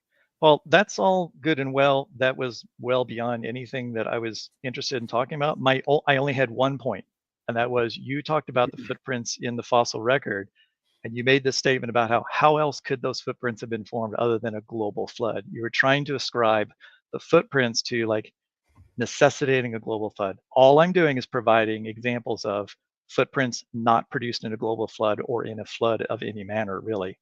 And that's the totality. That's the totality of my point, just so that you won't say that as if that's some kind of like great point for young Earth creationism. That is a wash. Like I would say, it doesn't help your case to say that. It just makes it look like you don't know about how footprints can be preserved. That's all. That's all. The only reason I'm here. Okay, I mean it's an interesting point that you can point to some examples where specific billions of examples circumstances allowed for footprints to be preserved in the absence of a catastrophic, flood, and that point is well taken. But I'm not sure that the specific circumstances, like at White Sands, that you're appealing to in this case, I don't think you would be able to make a very good argument that those circumstances would be applicable, for example, at Joggins. And so while you might be able to point to some isolated places where we've seen the formation of a footprint, I mean, your point is, it almost never happens, but because we're assuming billions of years of history, the 0.000001 unlikely event suddenly becomes likely, right? And that's kind of the MO of evolution, no matter what the situation is, whether we're talking about mutations or, footprints or whatever. It's always, it's unlikely, but we've got all the time in the world to play with, so the unlikely becomes inevitable. So, thanks, Donnie. I got to run. All right, my pleasure. Thanks. Joel, thank you for joining. Very interesting. Thanks, guys. Okay, so we got two more skeptics to go through here, Org and also Grayson. So we got Org directly engaging and Grayson on deck. So, okay, Org, good to have you. You're certainly no stranger to these open mics, that's for sure. So how you doing? And which point would you like to engage Paul and Ian on? Yep. I'll be quick. I know you got a long line here and Paul's short on time. My background is in the geosciences. So while I don't work there anymore, I am familiar with these subjects. Just getting that out there. I posed this question to Kent Hovind, and if you guys already addressed it, I missed it. I apologize. Why aren't polystrate trees more common given your model? Why would only a few trees in the grand scope of trees on the planet end up being fossilized in that way, when I would imagine trees are all over the place, as opposed to, let's say, my model, which says they're isolated events, so we'd only have isolated pockets of polystrate trees. Ian, do you want to go first? I'm not quite following the question. though. So He's asked- every tree, I'll expand a little bit. Every tree essentially was destroyed at once by Noah's flood, right? Well, over the course of a month or whatever, right? Sure, yeah. But polystrate trees only appear in like little teeny clumps in isolated places throughout the world. What happened to every single other tree that died, and why did only those little clumps turn polystrate and all the other trees didn't? Okay, so I would have to disagree with the premise, because, I mean, like the Joggins, for example, it isn't just Joggins. That extends right out to certainly Cape Breton. I'm thinking it even extends over to Newfoundland. I'd have to double check that one, but certainly we're talking 500 kilometers, just that one patch. Then you've got Colorado, New Mexico, Tennessee, Pennsylvania, Alaska. Not many of them here in Canada, because a huge chunk of Canada is Canadian Shield. But I mean, it's not a small amount, is what. Well, I'm getting compared to trees on the planet, it really is, right? I mean, and that's the issue I have, is if one event simultaneously did all of the polystrate trees, simultaneously being, months or years or whatever, but Sure. in such a short time window, all these polystrate layers were deposited. Why did some trees not get the same action that others did? So, Org, I would challenge your assumption that we would expect to find a lot of them. Even at Joggins, we don't find polystrate trees. At Joggins, we find polystrate lycopsids, and they were hollow. And so that's important, because then I still have the same question, right? Well, because you have the same depositional event occurring for everything at the same time. Again, over the course of a year or whatever, that's still in geologic time really fast. Yeah. So what is I mean, the same logic applies to chalk deposits, all those other isolated geologic depositional environments. And I don't need, I know we got a lot of people. We can have this discussion some other time, of course, later, but that's my big thing. Well, it's not my big thing. That's one of the things is it happened in Loggins. You drive, 1,000 miles to the east where there was trees. Why didn't those trees get the same, or why did those fossils not polystrate in the same way when it all happened simultaneously? Well, I would say, Org, that looking at the remnants of a global flood is like looking at the trash left after a tornado multiplied by 1,000,000 or more. You're looking at a conglomeration of so many incalculable different competing physical forces, competing concepts of like, well, this happened to be here, but then that water flow current happened to hit it at that specific angle. I mean, we still don't know why the trees are prostrate, but the lycopsids are polystrate at Joggins. But it has something to do with, the dynamics of the water flow and how those lycopsids happened to be oriented. Now, let's say that they weren't oriented in that way. Well, would they have just been smashed to smithereens by the water and not preserved? Perhaps. So one thing is that people underestimate just the sheer complexity of trying to piece together the remnants of a global flood, which we cannot repeat or view in any way. Now, the second thing I would say is that people tend to overestimate the degree to which the global fossil record is actually cataloged and documented. When you say, why don't we find more? I could ask the same question. Why don't we find so much more? It's because There's only a certain number of people out there actually documenting stuff. How much, what percent of the whole surface of the earth and all of the strata all over the planet, what percent of that do you think has been currently documented? And do we know exactly? As Ian said, a lot of it isn't going to hold the fossils, right? You know, any volcanic or metamorphic layer isn't going to be holding that stuff. Yeah, the stuff gets erased away. I don't know if what you're saying is landing with me, and we probably wouldn't expect it anyways. I'll head out now, but before I go, thanks for chatting with me, guys. I'm sure we'll do this again. Donnie, I wanted to ask you as well. Kent, when I asked Kent my geophysics magnetic reversal question, he said there was an ICR article that addressed it. I have no idea what he's talking about. Everything I found was from like the mid 90s. So if you know what Kent was talking about around like geomagnetic reversals didn't happen according to ICR, could you send that to me so I can figure it out? I'm assuming he's not talking about 40-year-old papers. So yeah, I'll message him and I'll ask him what article he's talking about, and then I'll send it over to you. All right, thanks guys. Take care. Okay, thanks. Appreciate having you. Thank you, Org. Okay, now we've got the final boss, Grayson from Base Theory, ready to he's coming at you, Paul. He's got fighting words already. But in all seriousness, Grayson, good to have you. He's always ready for a good debate or discussion. He's discussed polystrate fossils on many occasions, including in your last debate with Kent, Grayson. So how you doing tonight? And which point would you like to touch on first? Go ahead.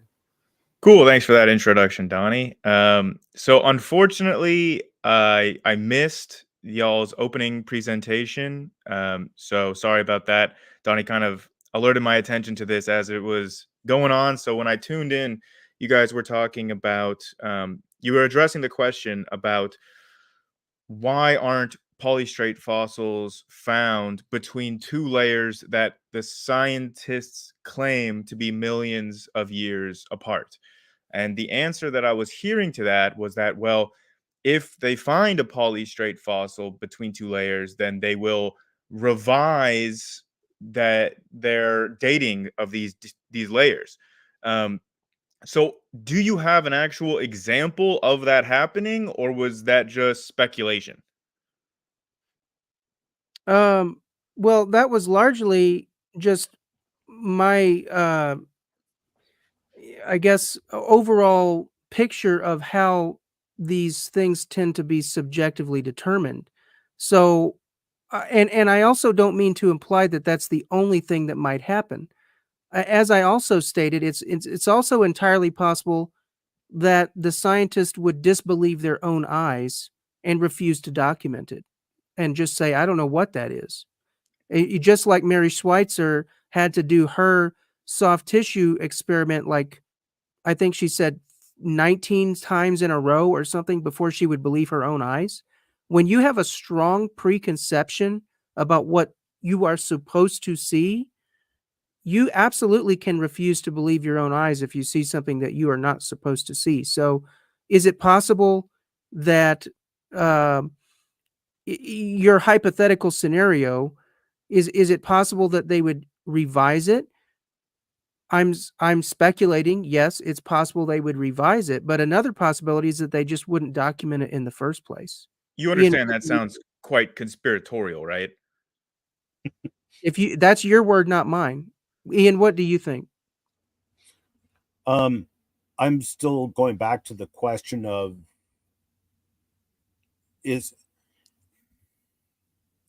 I'm going back to the original premise, and I can't think of any examples, but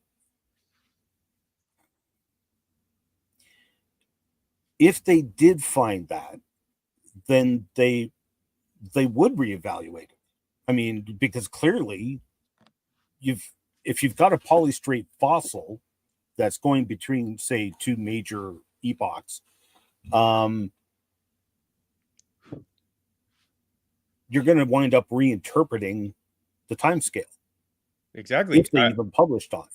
No, that's exactly my point, is that since I believe, and again, I missed the opening presentation, so correct me if I have a wrong understanding of this, but I believe that the point that you guys were trying to make is that these polystrate fossils are differentiating lines of evidence that exclude the scientific consensus and are explained by the young Earth scenario. So in order for these to be differentiating lines of evidence, I would expect that it would require a polystrate fossil going between two layers that the scientific consensus claims are too separated in time to be explained in the consensus model. That's what I would think you would need Right. as an example. Right. I see what you're saying. Okay.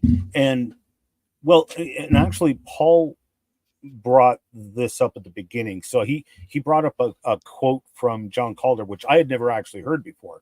But you can see in what Calder was writing how suddenly now he's saying that this polystrate tree was probably buried in a century, which even that I object to, but nevertheless, I'll give him that. You can see the changing the goalposts, because he's the first one I've ever heard claim that represents 100 years.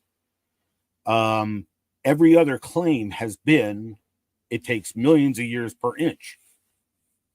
Every other claim. Do you acknowledge the fact that sedimentation rates can vary at different locations on Earth? And it can be faster in some areas than others? Like, I believe that the explanation for why the sedimentation occurs so quickly at Joggins is because there's an underlying salt layer. And there's a mechanistic explanation for why sedimentation occurs so quickly at Joggins. I think it's haliokinesis, I think is the geologic term for the increase in sedimentation due to that salt layer being underneath of the formation. For 18,000 vertical feet? They called it evaporate withdrawal. Evaporate withdrawal. I don't know. Maybe it's related, but I'm pretty sure that the term is halokinesis. Right. But yeah, I mean, I think that sedimentation can occur at different rates.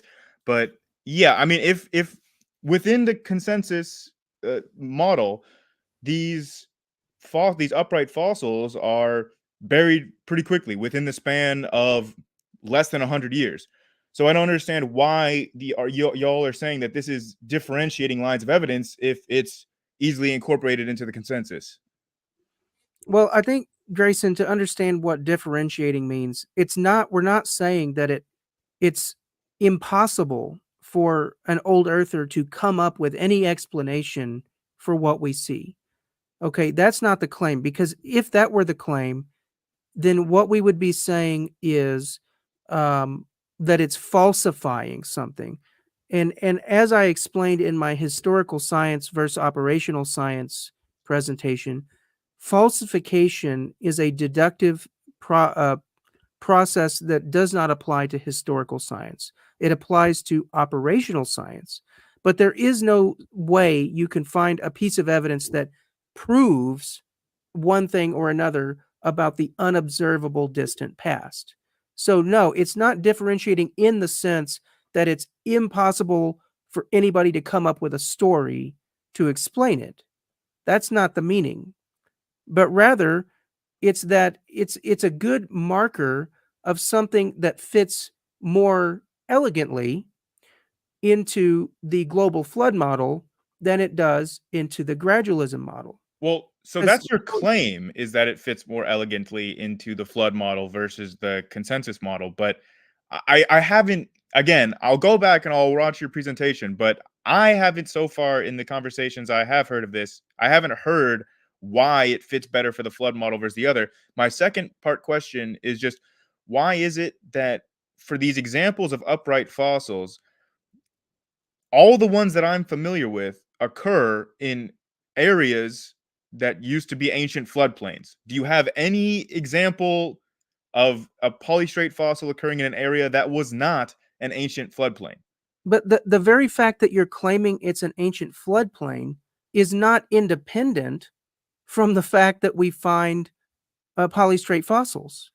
They have to explain why we find the polystrate fossils, saying it's a floodplain is a way to explain the polystrate fossils. Well, And I'm I talking would about ask like you, the type of fossils that are found what there is are. your explanation, Grayson, for how we get the evidence that Ian and I have discussed tonight, including the polystrate lycopsids, which are hollow reeds with a pithy center, and we also find them oriented stumps upside down beneath the allegedly in situ lycopsid. So you see one lycopsid here, and then you see another one upside down beneath it. How do you explain that? Why would it be Well, upside down? first of all, I haven't seen the upside down stump. I would need to see like independent verification that it is upside down. But I think the larger point here is that local floods definitely do happen. And local floods happen in floodplains all across the world. How do you get an That by upside itself down? is not indicative of a How do you get an global flood. upside down tree beneath a right side up tree? Well, say tree. It's not a tree, but how do you get that? Give me your gradualistic explanation. Upside down lycopsid beneath right side up lycopsid. I believe I just gave the explanation. You kind of cut me off in the middle of it, so I wasn't sure if you're listening, but I did just give the explanation. I said local floods occur all over, and a local flood can easily do that, no? And again, just because there's evidence of local floods occurring in floodplains does not indicate a global flood. And to take that and run with it for a second, do bear in mind, if we're talking about just Joggins, we're talking about 18,000 vertical feet of sediments. So that's a lot of sediments. That's what? That's more than 3 times the depth of Grand Canyon. Where on earth would you find 18,000 vertical feet of sediments that they would claim was all one short time frame or one series of, say, local floods? And what is also, sorry, I was just going to ask you for clarification. What is like the current consensus for like in mainstream for how long that 18,000 feet was formed? I'd have to go back and look. I believe they were claiming 20 million years, and that was a long time ago. So I'd have to go back and look to see what the current mainstream thinking is. And also bear in mind, we're talking not just vertically, but also that layer is found for, well, I'd have to look it up, but it's tens of thousands of square kilometers. That layer, you can trace it right out to the coast. Sure. In Cape Breton, like 500 kilometers. Well, if it's occurring over the span of millions of years, it sounds a lot more reasonable to me than if it was like the consensus was saying that these 18,000 feet of vertical layerings occurred in 100 years or something.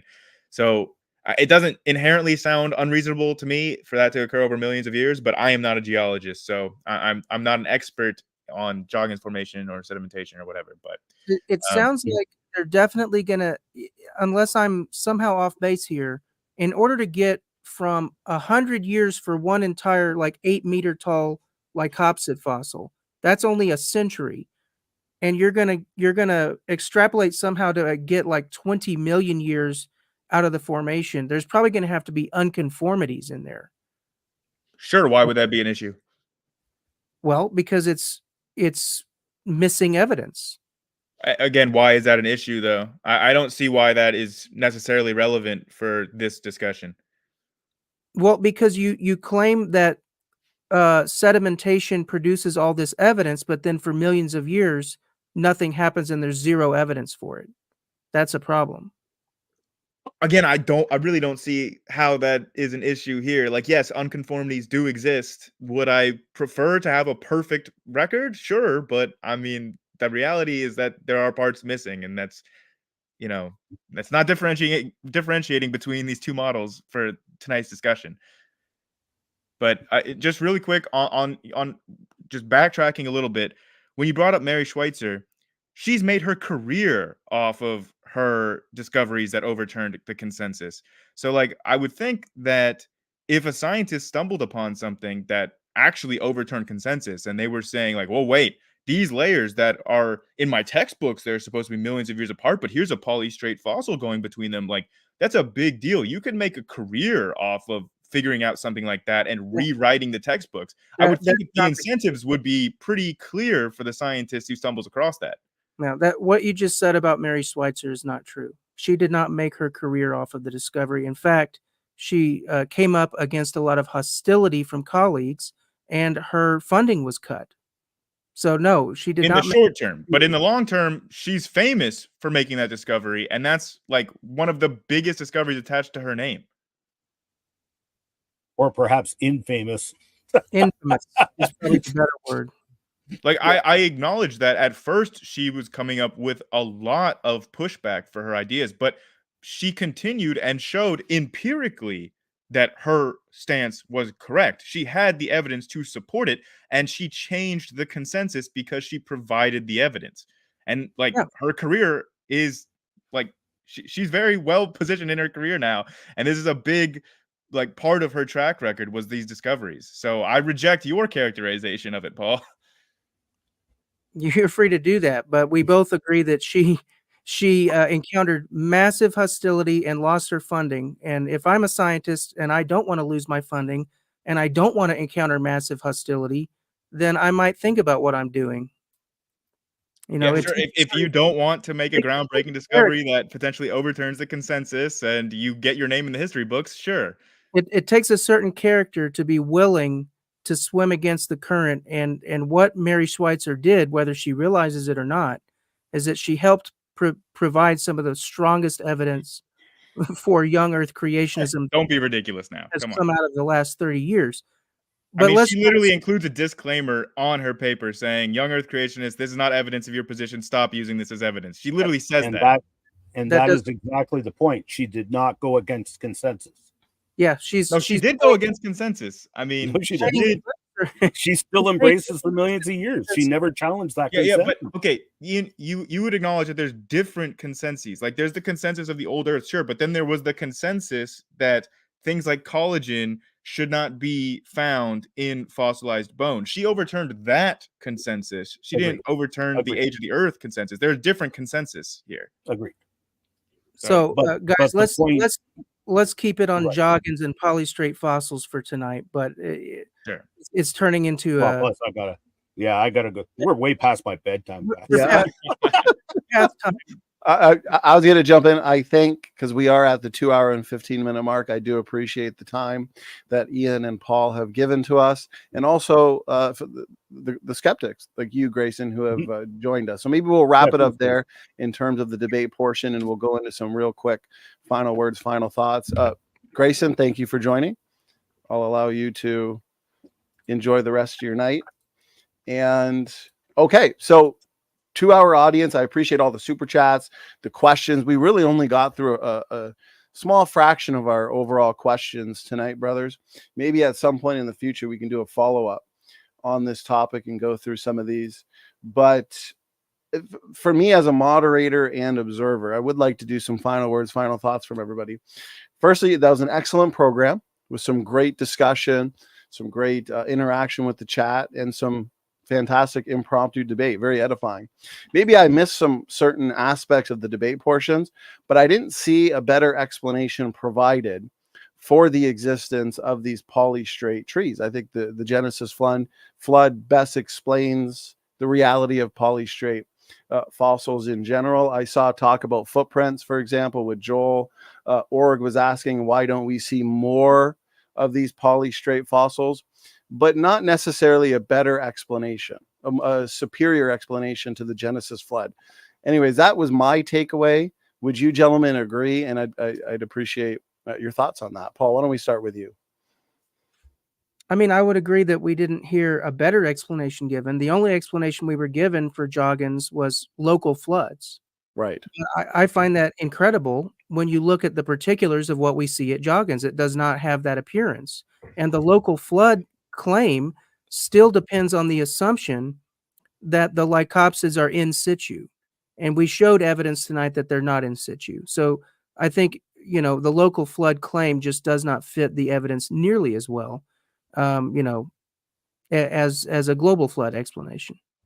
Paul, if you don't mind, I do want to honor this real quick because it is a $10 super chat. Maybe we can just do a real quick power round because Ian, I know it's past your bedtime. But again, I just want to show my appreciation to everybody who supported tonight's event. I think this was really good and just edifying.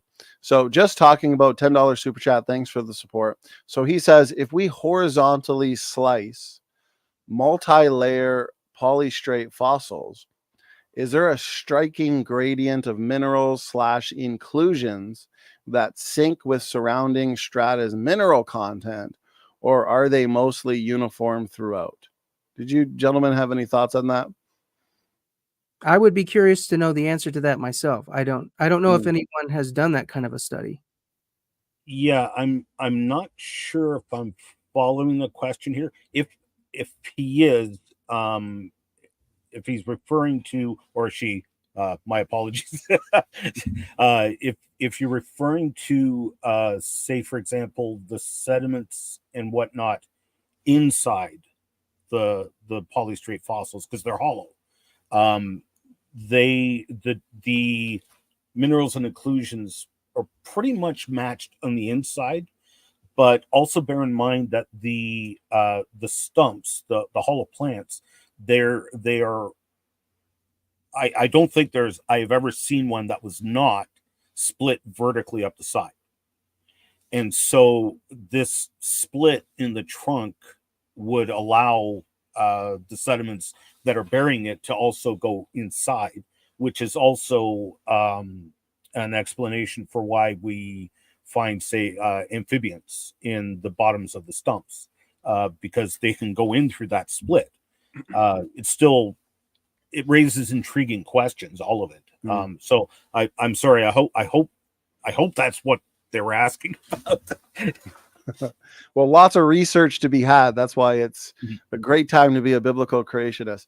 So real quick, we'll wrap it up with this one. $4.99. I appreciate the support. Is there any insight whatsoever that some polystrate fossils are trees not native to the geography that they're found in? Okay, this comes back to Orj's question, or Org's question, however he pronounces it. He goes by many. Okay, because I'm still not following what he was getting at, because the sheer scale of the polystrate fossil deposits is enormous. I've hardly scratched the surface, and I have gone all over North America, and except for the Canadian Shield, there's polystrate fossils everywhere. I think it was a false premise that he was claiming that we don't have many. I don't think we need to accept that premise that we don't have many. Right. Well, and one that comes to mind, which I have not made it to yet, is Axel Heiberg Island, which is up in the very high Canadian Arctic. And the lead researcher was a militant evolutionist and anti-creationist. And there are polystrate stumps there that are buried in the sediments, and they're still fresh. I have samples in my museum. You can cut them with a handsaw, drill them with a drill. You can light them on fire. The Eskimos would build fires with them. It's fresh wood, and they compared they're tropical plants, they're tropical trees, or at the very least temperate. And they took a look at the tree rings, and the tree rings of these polystrate trees, they were growing 3 to 4 times more thicker wood in one growing season than temperate trees in BC. So these tropical and temperate trees are way up. I think they're 75 degrees latitude, if I recall. I'd have to look it up again, but they're way up there. And they are exhibiting incredible growth with no late wood.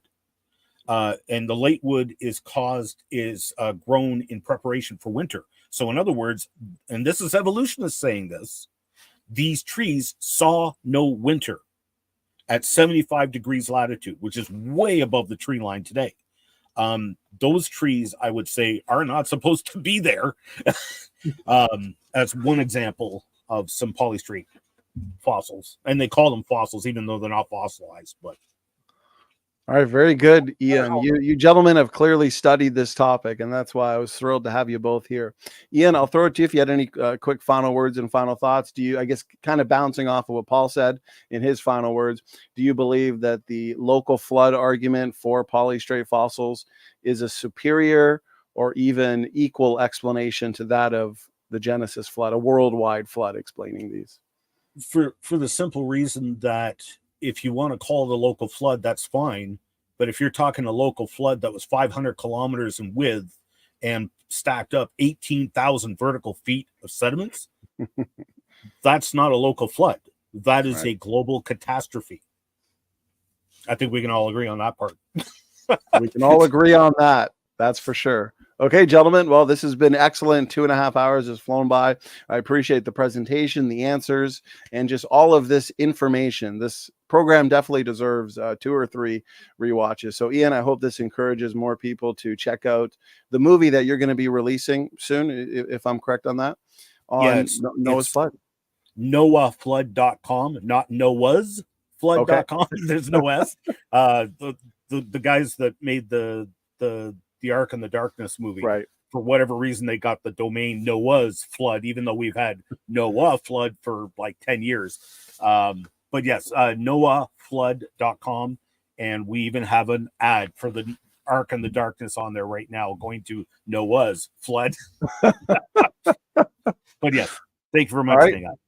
Okay, well, I appreciate it. For those that want to see more from our guests tonight, our learned guests, clearly, Paul and Ian, you both did an excellent job tonight interacting with the critics. That's what we do here. It gets us out of our echo chambers, and it allows those that disagree with our viewpoints here on Origins the opportunity to interact with our points. So again, Ian, Paul, for the audience, check the description box and also the live chat for the relevant links to their channels, websites, so on and so forth. So with that, we are going to wrap things up, and God bless. Thanks for tuning in. Stand for Truth is out.